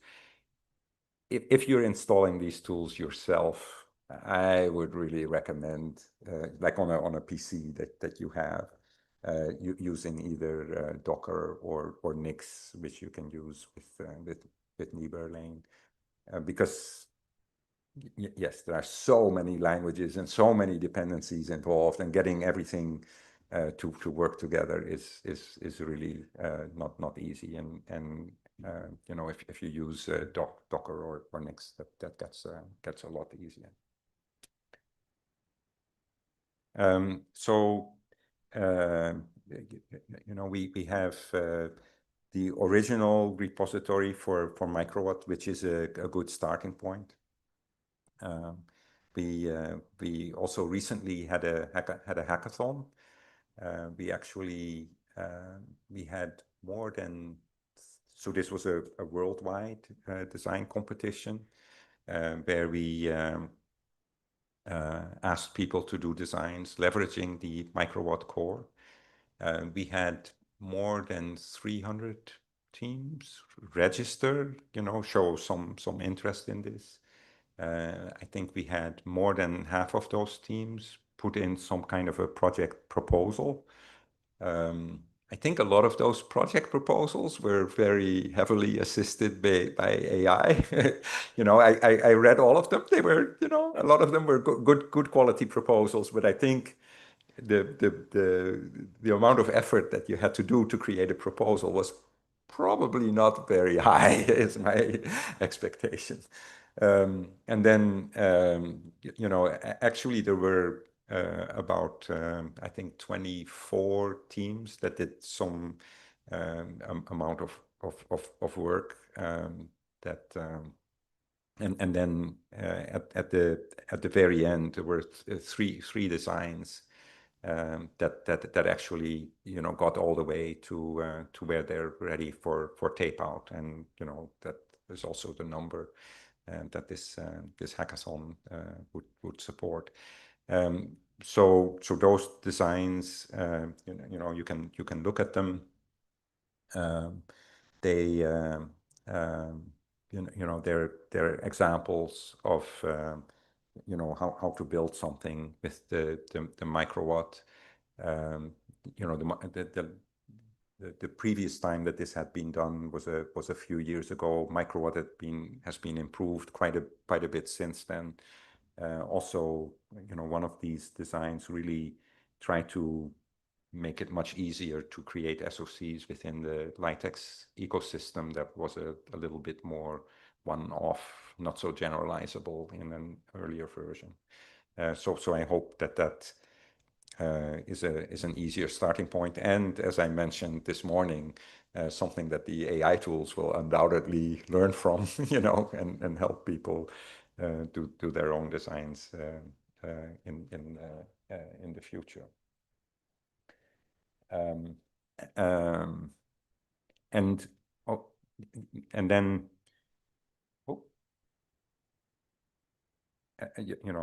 as you heard earlier, OpenSemi is going to provide you an environment. So to me, it was not unexpected, to go from 300 registrants to 150 proposals to, 20 odd teams that were able to do something, and then quite a small number that actually reached the finish line.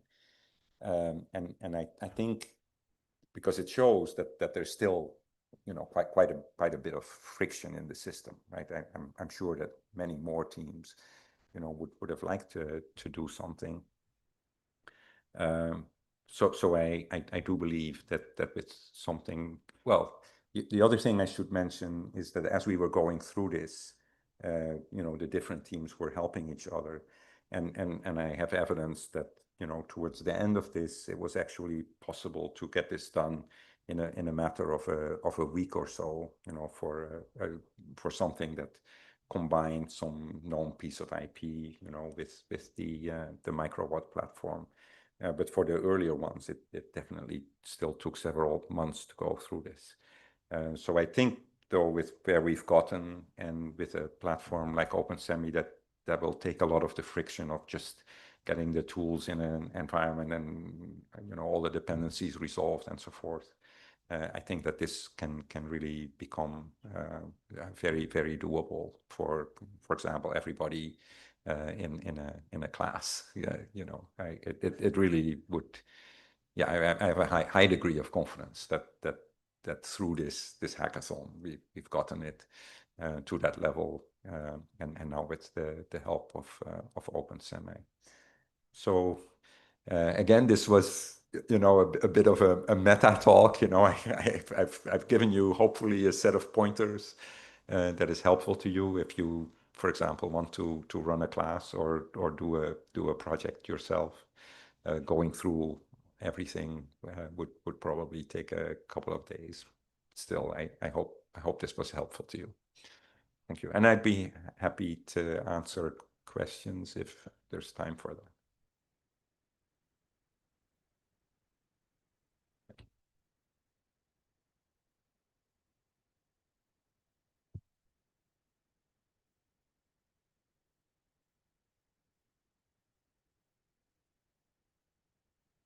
Any questions? Yeah.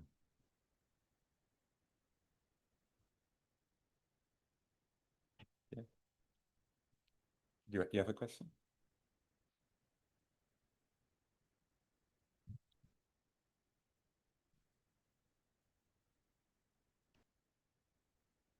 Good afternoon, sir. Yeah. I'm Nishant, and I would like to ask you a question. I don't have any prior experience in chip design, but after attending this event, I want to learn about it.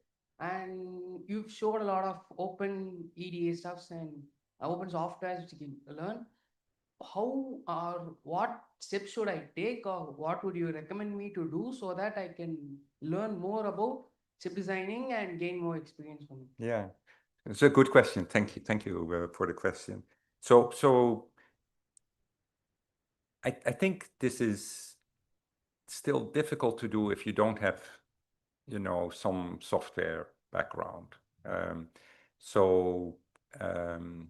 I think having some software background is important. But if you know one programming language, you can learn another, right? So I don't think so. If you know a language like C, learning Verilog or VHDL, I don't think is all that difficult. There's a few things that you kind of have to wrap your head around, right? Where a chip, of course, does a lot of things in parallel. So you have to kind of understand how the synchronization of your code works and what all happens at the same time. But understanding, what the code does, I don't think is very important. Is very very difficult.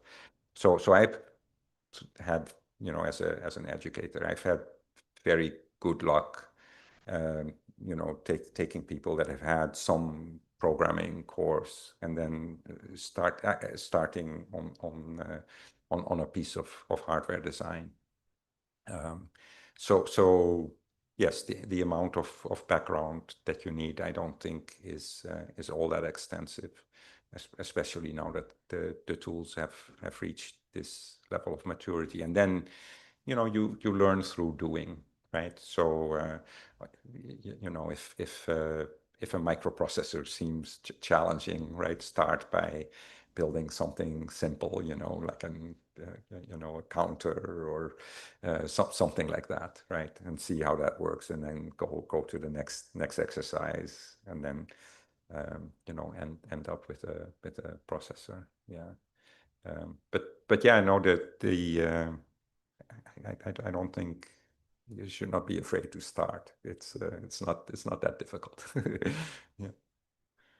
Thank you for the question. Hello, I'm Vibhu. So you talked about the hackathon, right? About it going to tape out. I'm doing something similar right now, and we're designing, like we're thinking about the architecture of that, and we have to do the entire process. Do you have any tips about, when we're going through that entire flow, what exactly we have to do so that you talked about 3 teams getting, doing it till the end. Do you have any tips on what to do, what not to do in such a scenario? How to go through the Right. flow? So yeah, it might be helpful to you to indeed, listen to some of the talks here, especially the one where, I show, again, based on earlier work from my colleagues, how each of these steps works. Actually, also, if you go to the chipfoundry.io,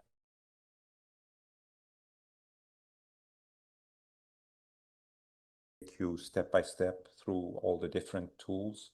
You don't have to know all of these, right? There's sort of predefined flows that will take it, where basically all you do is you start a project and you insert your Verilog at some point, and then you hit a button, and ideally everything just happens, and you look at the results. But if you want to understand what happens at each stage of that, there's quite a bit of good documentation around, OpenLane and LibreLane and so on, where they take you through each of the steps for some example designs. So I would also recommend looking at that. Thank you so much. You're welcome.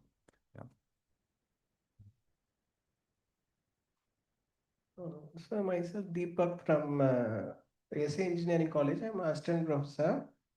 Can our OpenEDA tool realistically support advanced nodes, or its strength is mainly for educational nodes? Oh, okay. So your question is, how big of a design, how serious of a design can you do with these open source tools? Is that the Yes, question? sir. Yes. Yeah. So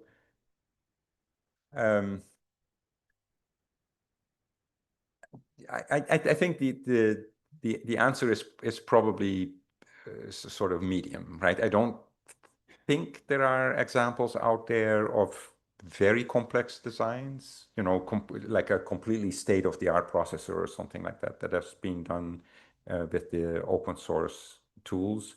At the same time, a core like this A20 core is a pretty complex core. It's an out-of-order superscalar processor, and that's definitely possible to do that, with these tools. Your bigger limitation is going to be if you want to target an open source PDK, is that you know, if you want to build a chip of reasonable size in 130 nanometers, you know, that's sort of the limit of, you know, it's going to define how big your design can be, right? So I think definitely for the technologies that are available now in the PDK, I think the open source tools are a very viable path to generate designs in those technologies. I'm sure that as we get to more advanced technology nodes, there are probably things that, you know, where the performance of those tools will need to be further improved. But the tools are, you know, pretty robust. I don't know of. I'm predicting that we would find, you know, additional things that we would want to enhance and improve. But it's not the case that I think, oh, well, there is this known limitation, and if you try to do this, you shouldn't try to use the tools. I think the tools are very adequate for the open for the technologies that are available in open with open PDKs. Thank you, sir. You're welcome.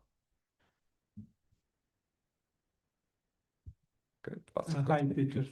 Thanks for the informative session. So Raspberry Pi is a good example of how you know, the open source software popularized the hardware. So first question is, are these tools, the whole open source framework, in a state where we can develop something as complex as a Raspberry Pi? Absolutely, I would say yes. Oh. Absolutely yes. Okay. Yeah. No, and quite frankly, that question has come up, right? So, you know, the designs that have been done through this pad cage that is available through Chip Foundry, you know, that it's I mean, it's a wonderful platform, and it has, you know, it has a little development board that you get from the Chip Foundry people, and it has a UART and, you know, JTAG and interfaces like that. But it, for example, it doesn't really have a DRAM port on it, so that puts some limitations on it. You would have to interface it with a serial memory if you want to boot Linux on it. So definitely people have asked, yes, you know, couldn't somebody build a Raspberry Pi kind of equivalent based on this open power core? And I think that would be a wonderful project, and I don't see any reason, you know, you couldn't do it. The DDR IP is available through the LiteX framework as well. So yes. And do you see software development being what do you say? Can I take off the shelf of the open source software directly, and without major, if I comply to the power instructions, I should be able to run? Yes, yeah. No, and we you know, like I said, it boots a standard Linux kernel. So that's one of the things that is nice about. Well, I think it's also because this project was initiated by, you know, a bunch of Linux kernel developers, right? So that kind of support was pretty much baked in. And yes, I have, you know, for example, when I added my own instructions, I just took the standard, you know, GCC compilers. I added some lines of C code. I used the cross compiler, right? I compiled on an x86 platform, but for the power architecture, all of that stuff works. Yeah. And the last question: have you seen products coming out with any of these microwatt or any of these open core projects? Just curious. No, not yet. So I think so far, I mean, people have produced silicon with this, but more, you know, with an idea of wanting to validate it and you know, as a hobby kind of a thing. I have not yet seen people take it to a commercial purpose, but you know, I don't think I should disclose, you know, what it is, but some people have approached me with ideas for particular things that they're building that I think could be very commercializable. You know, one thing that I'll mention is power architecture was heavily used in automotive for a while.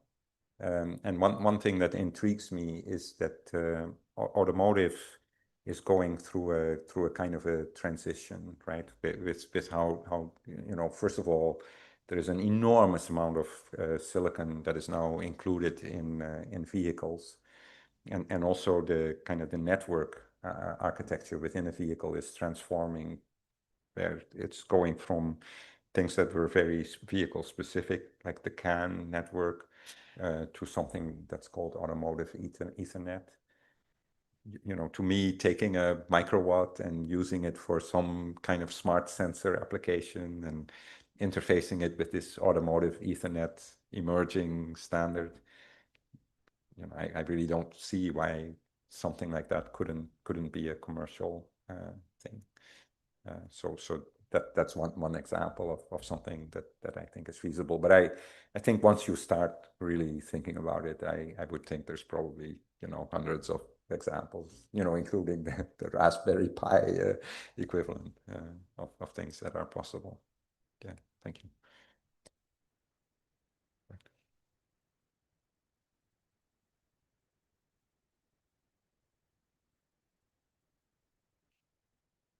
Yes, sir. Manoj here. Since these peoples are going to be pioneer in coming years, so like all software, we have a marketplace, right? So in similar pattern, we should have some place where this knowledge is converted to economy. So what you think and what we should think? Yeah. Okay. That's you know, it's a very good question, right? So you know, of course, there's kind of a sort of a hand wavy kind of an easy answer as well. You know, it's open source, so everybody can use. But I think you are right. So right now, yes, we have like the you know, the particular GitHub where we try to have pointers to all of the cores. You know, we have various projects. I think the only place where we sort of really manage things is with respect to the architecture and architectural compliance. I think maybe power architecture is doing a pretty good job of that.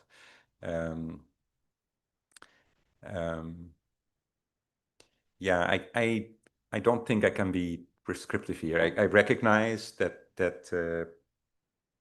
there's probably more that should be done and can be done to really best harness this community. I think a platform like OpenSemi that we discussed here, which is set up to be a place where you can easily develop, I think that kind of a thing could grow maybe to include some of the things that you're talking about. But yeah. Some maybe somebody can take an initiative there and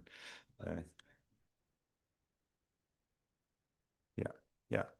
It's so this is also a place where, you know, from an well, I wear different hats, right? I have my academic hat with Delft University, but I'm also an IBMer.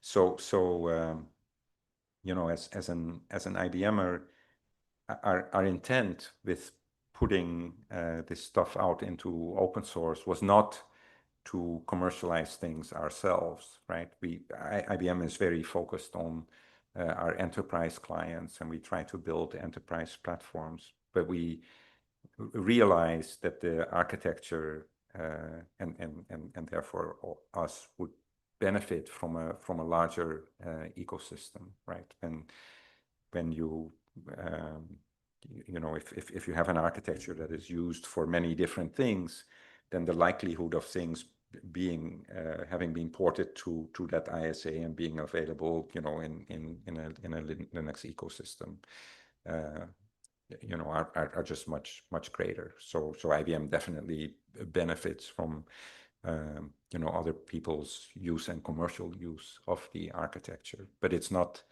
But the intent is not for IBM to do that commercialization. Yeah. Good. I think we had quite a few questions, so I don't want to hold up the time. So maybe we should go to the next talk. Yes. All right. Thank you all very much, and thank you for the questions. Yeah. Thank you, Dr. Peter, for your outstanding deep dive in for connecting design, tools, and silicon so clearly. Thank you so much, sir. Our next speaker is Dr. Zayer, a professor of computer engineering at TU Delft in the Netherlands. His research focuses on multi-core system performance, memory, power, and reliability. His work on areas such as big data, high-performance computing, AI hardware, and quantum-related technologies, and have published many important research papers. So let's welcome Dr. Sayed to speak on TYDI, an open specification for complex hardware streams. Please, sir. Hello, everybody. Good morning. Can you hear me? Yeah.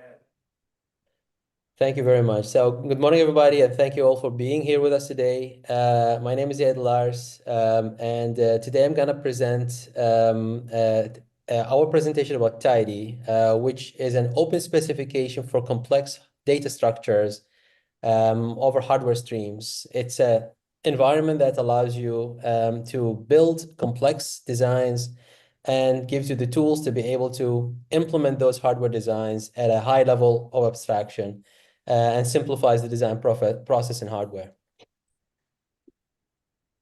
So as we heard today in various different talks, there is a move that's going on in the past couple of years to develop application-specific integrated circuits and develop hardware that is designed specifically for your applications. This move has been going on in increasing complexity and the specialization of hardware in the past decade. We moved from simple processors, scalar processors, to multi-core processors with optimized parallelism, to massively parallel hardware like GPUs, all the way to dedicated hardware on FPGAs, on ASICs, and more recently for AI applications where you have dedicated AI accelerators and accelerator engines that support specific models for AI models. This has spurred the perception in the community that we are living in a new golden age of computer architecture and hardware design. This was a Turing lecture for Hennessy and Patterson, where they declared that in the coming decade, there will be many new hardware developments and new computer architectures that will be specifically dedicated to specialized implementations of applications in the field. However, there's a problem. And one of the main challenges for designing hardware is that designing hardware is harder than implementing software. There is an incremental increase in complexity when you go from normal programming language to high-performance programming languages, and then going from high-performance programming languages to parallel programming languages. However, the step in increasing complexity and implementation complexity from going from parallel programming languages to accelerator design, hardware design, is quite high. As people in the field have commented that writing HDL in hardware languages is like writing entire software programs in assembly. Now, this is the gap that we're trying to address with the Tidy ecosystem. The reason that we have this divide between software and hardware design is that software development has been taking place for decades now, and people have been developing supporting tools to be able to allow this software development to happen easily. In addition, we have many different libraries available with ready-made code that you can connect together easily to create your software software applications. For hardware, we also have ready-made, pre-built libraries with IP cores, for example. But then there is a challenge in hardware where you need to connect those IP cores together and build what we call the boilerplate code to be able to allow communication between these different cores together. And these communication channels will be the challenge in designing hardware. And this is exactly the data communication between these IP cores is where Tidy can be used. Now let's look a little bit at the software. What is available in software that is not available in hardware at the moment? So on the one hand, we have in the software world data structures and communications that allow you to do arbitrary nesting of arbitrary data structures, dynamic allocation, channels where you can send instances of any type on buses in software. You have synchronization capabilities that allow you to easily connect data from one function to another. On the other side, you have also advanced tools to allow you to do debugging with breakpoint debugging, statement evaluation, conditional breaking points. And these advanced debugging tools are also missing in the hardware world. Our mission is to implement solutions for hardware design that would lift hardware design out of the 80s all the way into the 21st century. And today I'm going to discuss a couple of different developments that we have made that allows you to bridge that gap and bridge that divide between hardware and software development. On the one hand, we have the Tidy ecosystem that allows for data communication while keeping the data type information between the IP cores that are communicating. We allow for complex data structure aware the hardware implementations that allow data to stream from one hardware core to another. On the other hand, we are developing debugging tools that allow you to be data type aware and allow you to debug your code at the same level of complexity, high level of abstraction as you do in software.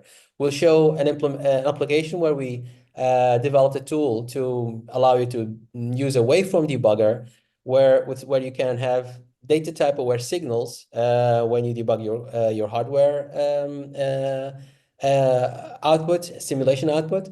And also we'll show a tool that allows you to do dependency analysis and signal dependency tracing if you want to debug a specific failure in your design back to the source of your bug.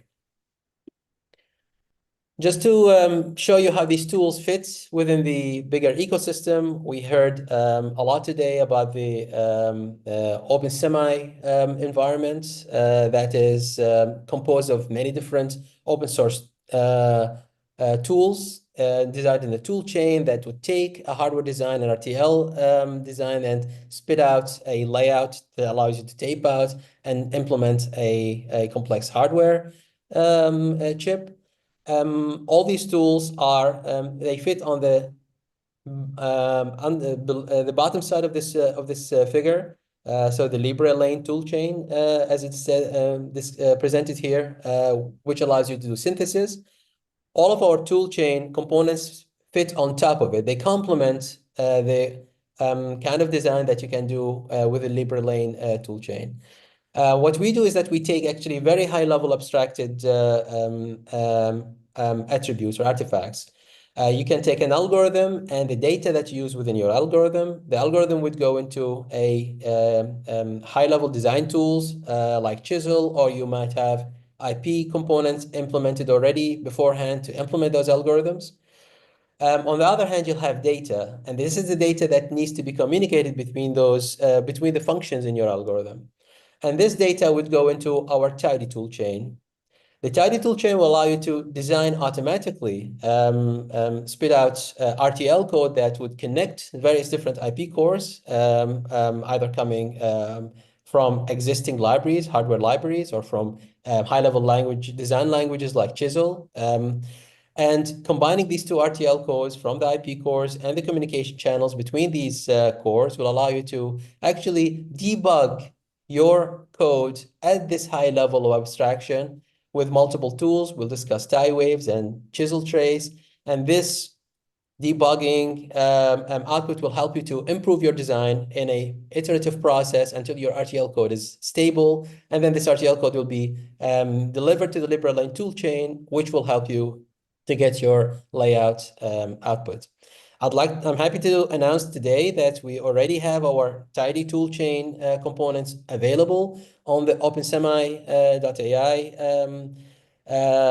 cloud platform, where various different developers can have access to. We have examples there of using these tools from input, algorithm, and data all the way to design, getting out your RTL output. Today, I'm going to discuss a couple of these examples that are already available on the OpenSemi cloud platform. So you can, if you have access to the platform, you can actually access those tools and use those examples to try out your own implementations in practice.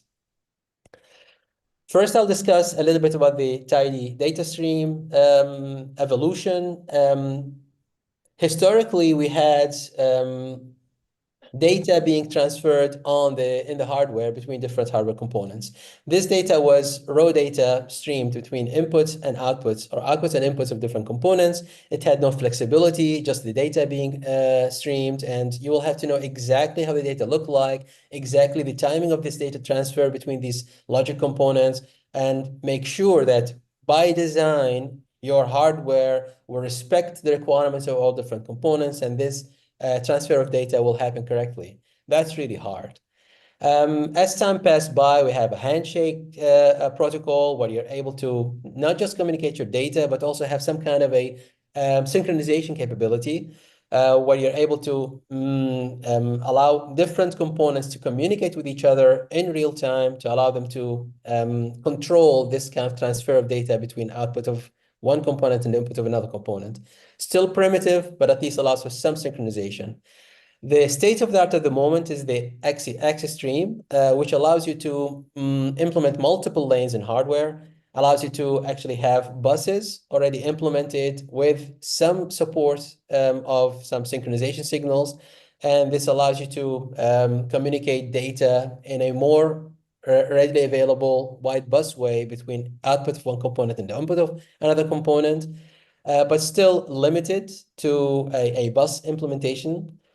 And today, what we introduce is a tidy streams, and these tidy streams allow you to actually have multi-dimensional inter-stream relationships implemented in your hardware abstraction. And this allows you to scale up or scale down your bus infrastructure, your communication infrastructure based on the availability of your hardware and the amount of hardware you want to dedicate for your bus communication. And the system will allow automatically to scale up the bandwidth or scale it down to allow you to communicate the data correctly without you having to actually implement this change in the hardware yourself. In addition, we implemented a number of tools on top of that. We have the Tidy Chisel, Tidy Clash that would connect our Tidy ecosystem to existing high-level design tools like Chisel, like Clash, that allows you to design those bus implementation, scalable bus implementations automatically with a click of a button. We have multiple papers published on this, on these tools and on these implementation. You can take a look at them. I mentioned some of them in these slides. Just an example of what kind of complex data types we can communicate. Here I show a typical software-oriented implementation of a blog post. And in this blog post, you'll have various different software artifacts, data that you need to transfer or communicate. For example, a post ID, a title, and content of your post that is represented as a string.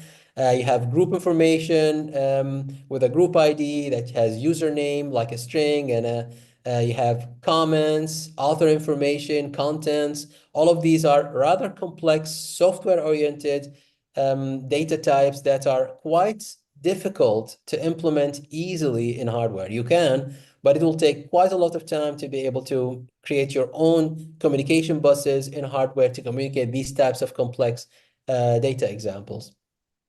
However, we have tools that allows you to easily develop these types of complex data types and allow you to easily generate the hardware communication infrastructure that communicates these complex data types between different hardware tools. This is one example. This is a code generation, a tidy code generation tool. And it, on the one hand, visualizes how the data structure that we just saw is implemented. We'll see that there is a multiple nesting environment. You have a large structure, data structure that implements multiple different groups and types, data types in a nested structure. And this nested structure you can implement in this visualized tool and then push a button and you get your hardware communication platform bus implemented automatically for you in VHDL. That allows you to very easily, rather easy approach to be able to generate your communication infrastructure for your complex data types automatically in hardware. On the other hand, I would like to discuss a couple of different debugging tools. Here we focus on Chisel, a high-level implementation language. And I would like to show, on the one hand, tie waves that shows you a way to be able to simulate and inspect your signals at the high-level types of your that you implement in your software, and also Chisel Trace that allows you to trace back your code bugs back to their source. The challenge of debugging when you implement your hardware in high-level languages is that, like Chisel, for example, is that you implement your code in high-level languages that are written, for example, in Chisel, that are written in a Scala-like language. You wrote Chisel, but when you generate your output hardware, you'll generate the output hardware in Verilog. And this Verilog output is, after simulated, you'll have to inspect your signals in the simulation output in Verilog, but you didn't write Verilog, you wrote Chisel. And there's a big divide between how the output looks like, the low-level output looks like, hardware design looks like, and how your Chisel code looks like. Complex types are flattened. You have no hierarchy in your data. Signal types are lost, so you'll have to, instead of inspecting bundles and integers and bytes and strings, you'll have to inspect low-level bits and bytes and words in your hardware design. And then, in addition to this complexity, compilation itself adds artifacts that makes the relationship between Verilog and Chisel code a bit obscure. The ideal situation would be to inspect your code as you implement your high-level code as well in high-level code. And this is what we did. Here we show a little bit how the Chisel code toolchain compiles into hardware. First, you have high-level Chisel code that's implemented in Scala-like language. It ensures code generation and type checking. After you elaborate the Chisel code, it's converted into an intermediate level language called Fertile. This will allow for some optimizations and cycle checks. And from there, you can compile this code, this Fertile code, into Verilog. And this will be a low-level representation, and it's compatible with downstream tools like LibreLane that allows you to generate layouts from it. What we do is that we insert a component at the Fertile level that allows us to keep the type information that coming from the Chisel code and allows this to be converted or allows to be respected as you generate your Verilog code so that you can continue to visualize your outputs, simulation outputs at the level of the high-level code with the type awareness that you need. This is an example that we performed in our tool, the TieWave tool, that allows you to keep this type information as you do the simulation. This is based on an example that we implemented for ChiselWatt. ChiselWatt was discussed in earlier talk today.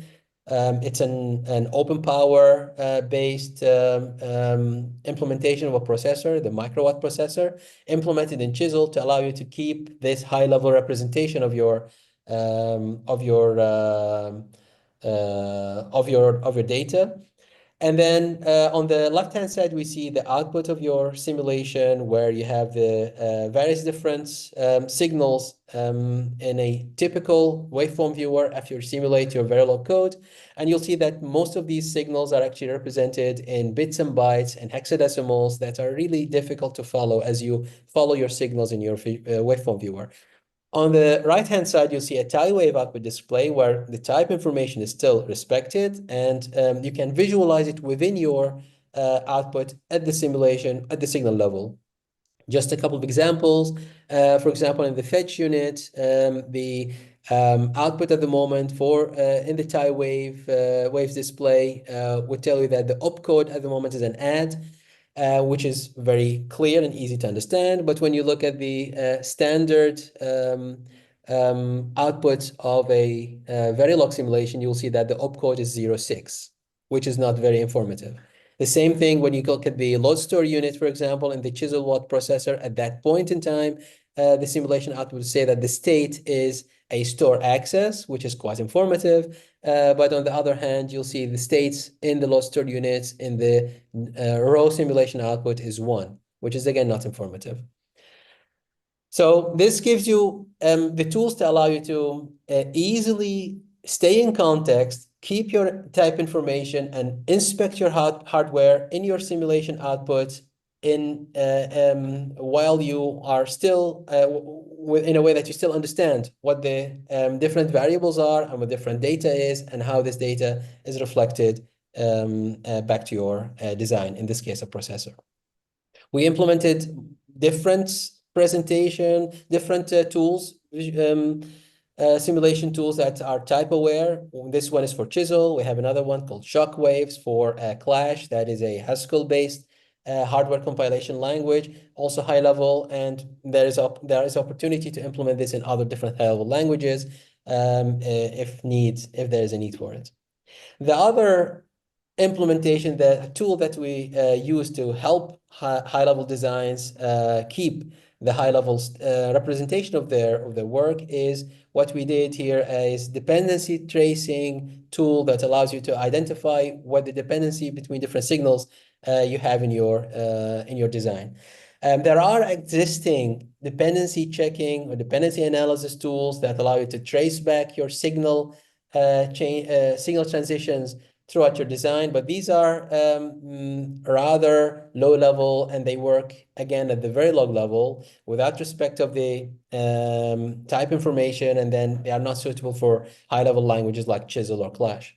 Our Chisel Trace tool actually has automatic data control flow tracing, and it allows this debugging at the source level. Just an example, again, we use the chisel watt as a real world example. This chisel watt, what we did is that we took a part of the code. This chisel watt has multiple functional modules, of course, and in one of the modules, we just inserted a small bug. What we did here is that we just changed one of the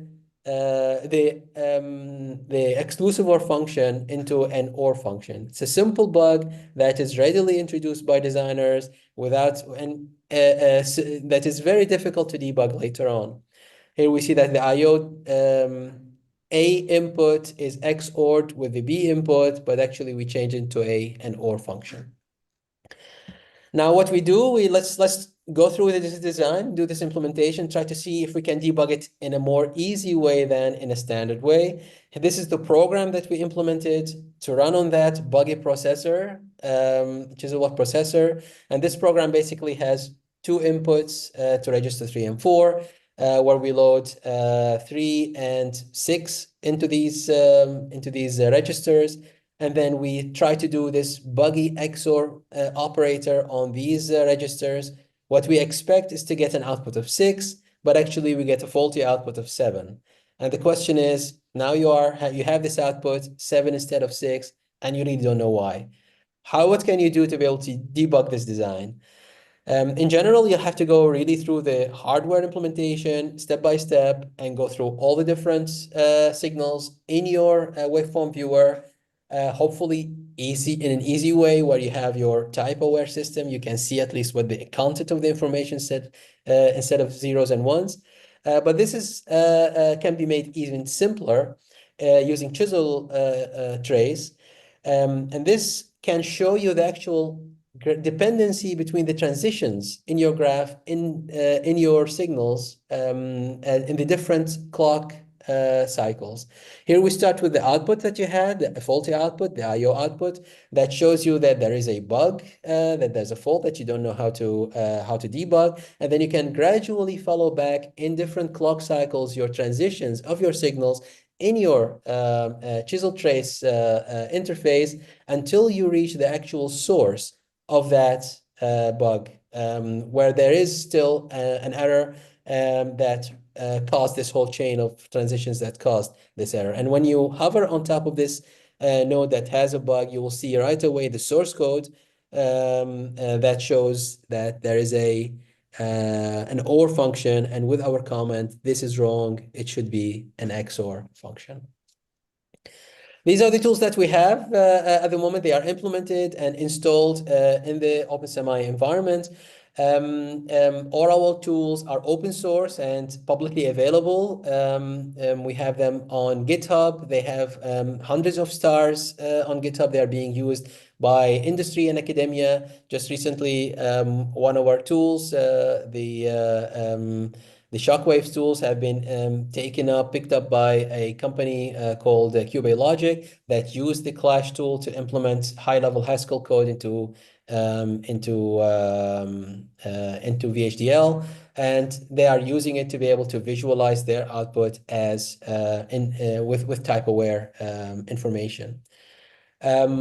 We have our GitHub repository here. You can go to it in github.com/apps TU Delft, and you can see all our code repositories.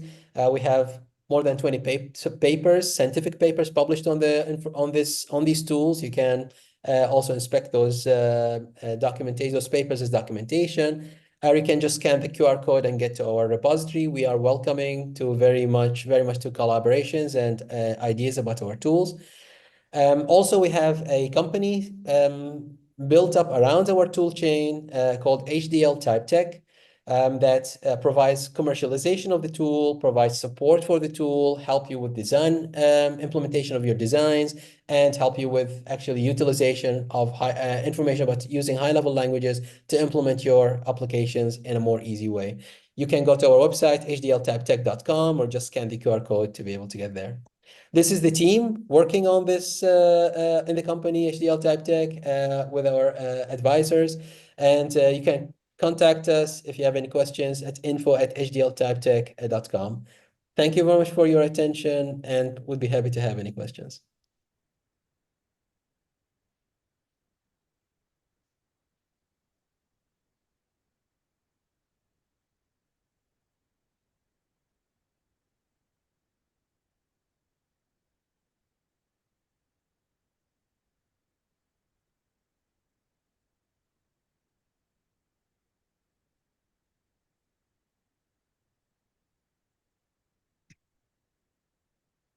Second, please close the PPT. I think there is no questions. Is there any questions?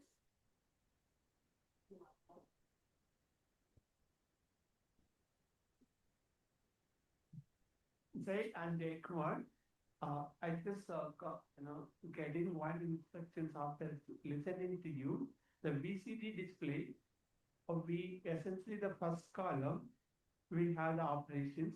The second column we have operations like instructions. The third we have waveform. Yeah, the first columns are kind of data. The middle column is more of operations like instruction set. The last column, third column is waveform parameters, right? Exactly. Thank you.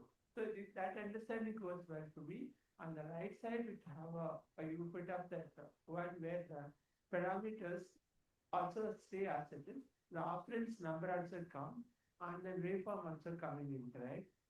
So imagine I need to create a data set now. Suppose I need to create a data set for a transformer to learn. The last column might be my waveform, like a video kind of thing. The middle, it can be kind of my text information for transformers. What is the first column which is all about that? So the question, if I understand correctly, the question is with regard to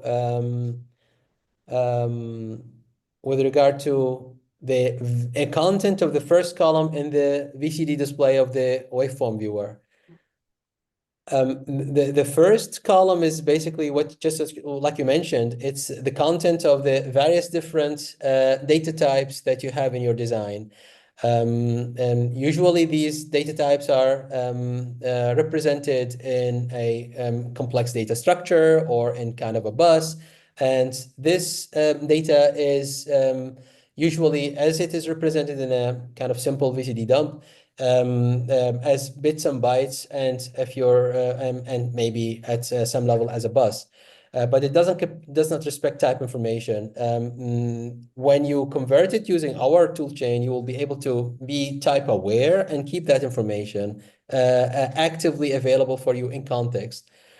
And you can actually implement this not just for, you can implement it for any arbitrary kind of data type, whether it is a simple bus or a scalable bus or various different complex attributes or structures like we showed in our software example, which is a blog post. We have actually examples where we implemented these data types in a more for complex implementation, specifically for big data analytics implementations, where you can automatically generate communication for between your input and output of your hardware components that would be quite sizable when you want to implement them yourself, but would be easier to be implemented automatically.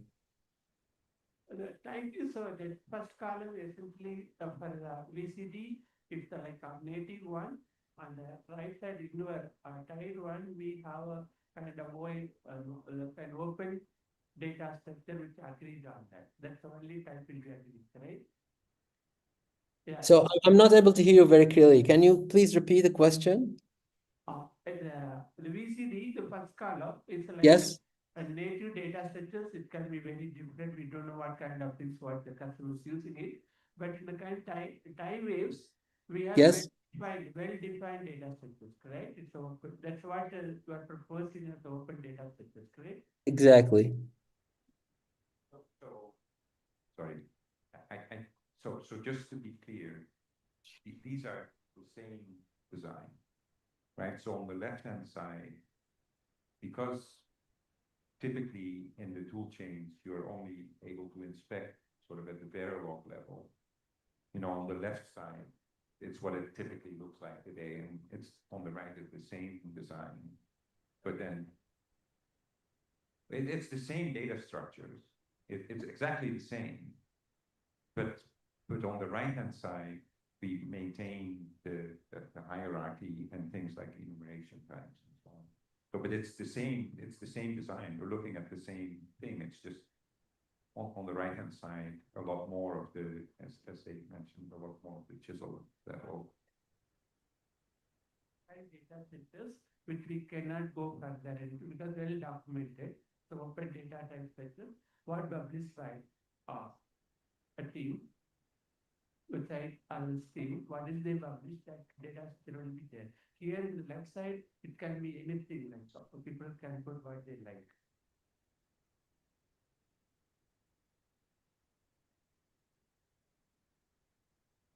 Yeah.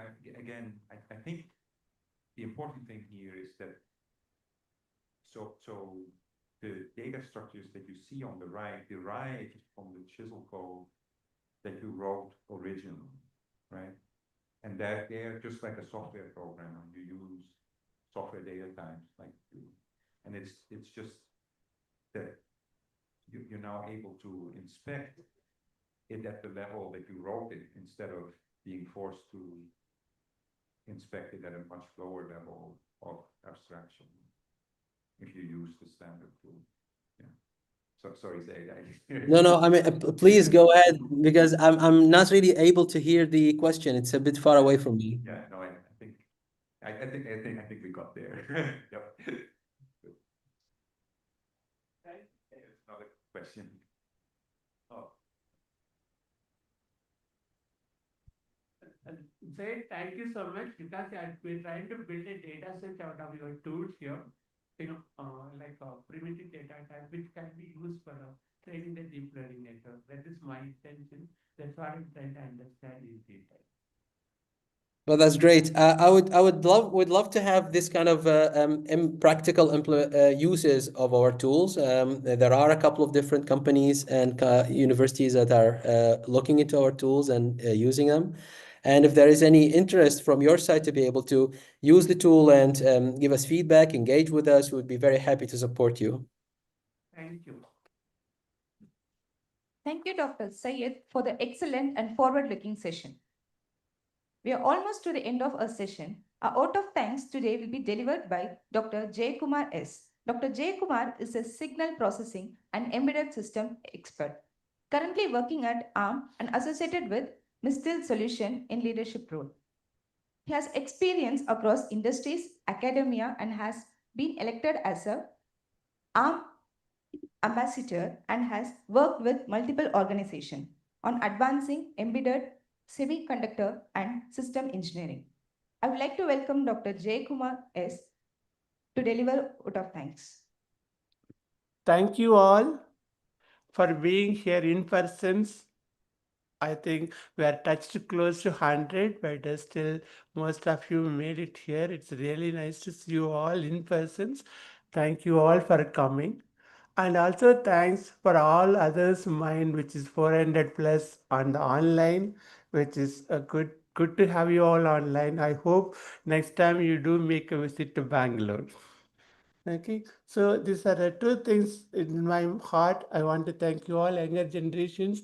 These are the wonderful platform is available for all of you to do that, because the question which I've been asking, the leftmost side data structures, which is when rightmost a complex hierarchy can be visible. When we started our life, it was a complex softwares are very less complexity, even hardware complexity also less. In fact, I was the guy, trying to compete with compilers, right? That was the life. So now it is not the case for all of you. Millions of transistor was a case when we were young. Now it's a billions of transistor goes into silicon. It's very difficult for younger generation to go and do analysis by human mind.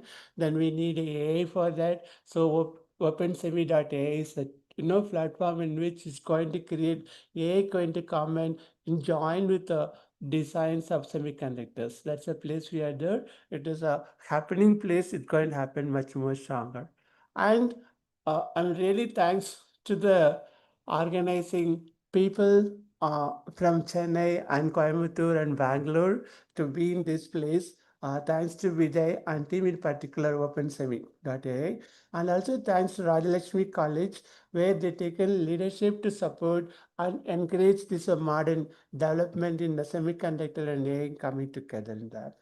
Of course, I want to say one or two words about me. Then I have a duty to thank all of them. I've been the guy who was branded as a signal processing. Of course, yes, I earn bread and butter by through that from lifelong. But the complexity goes and go. So I'm moving towards into whether semiconductor can do the particular signal processing which goes in my mind. That's the interest levels. Of course, thanks. I learned a lot from the senior professors and the senior designers from IBM and other places. It's a real challenge to catch them up because all there are, worked in the real tape outs, real processes, the real things which we have to really work hard and go and talk to them and discuss with them, get the questions out. I'll encourage all of you take a decision towards, decide towards work hard and then get your things tuned to that one. So, of course, ARMS, they said ARMS are the ambassadors. Last 1 year is a nominated one. Of course, I don't work in ARMS, someone has read it here. But that was essentially, you might think that it's a kind of core computer architectures. It is available all your phones, which today, whether Apple phone or other phones, that runs 9 billion phones across the globe, right? So how computer architecture is going to that? Now Cecil is coming up, you can create your own architecture's phone because Android is fixed. So other side, we can find the computers, we can match with Android, correct? So, but Peters was explaining about Vijay's questions and about how the Raspberry Pi can be there because one side is fixed for you. Now how to see the hardware goes into that.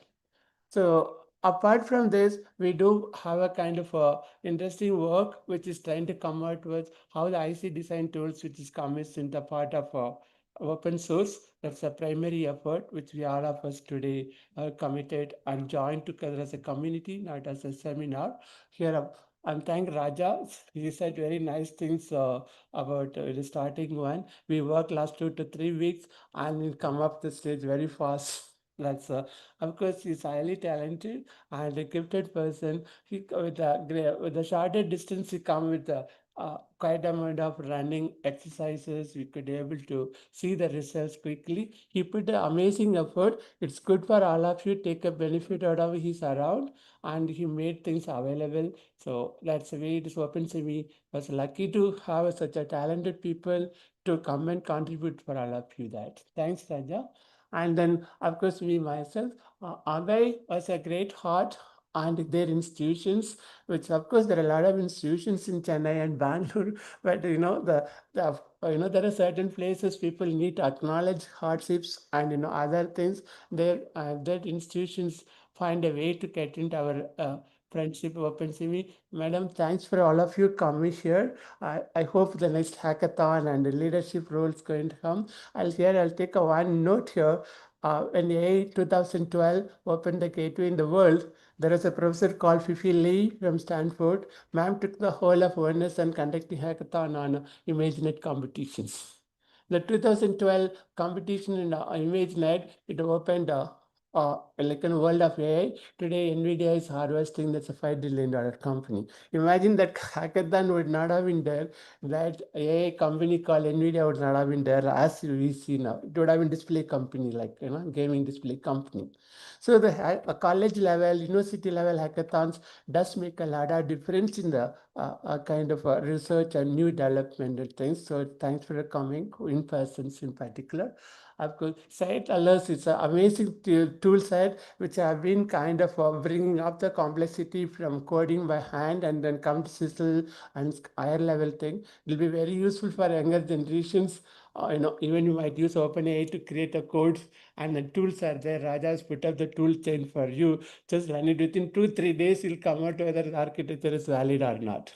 So that's the places which we are looking at. Thanks, Syed also might be keen on coming to Bangalore by maybe next month or next January and February, more intensive sessions on tide waves and the sizzle things. I think we will be looking forward that session such that we can be more productivity in our efforts, right?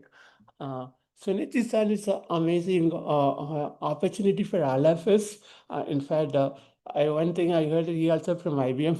He was mentioned about in their thing. So you see, IBM were everywhere in wherever hardwares and the real technology is there. We are really thankful to him, and he's agreed to come and support us also. We have a like kind of a tape outs, PDKs are required from their side. Vijay will take up the relationship from them and then bring out the opportunity to work with their PDKs also. Of course, Ganeshan Narayanasamy is one of the founding, of course, I wear his shirt of object automations. So that's a great company, a great philosophy in bringing up the open things. He is presently director of Open for Foundations. Thanks to him also. Today he couldn't present it, but he is one of the inspiration for me to get into this. Of course, Sir Peter, I don't have words to talk to him.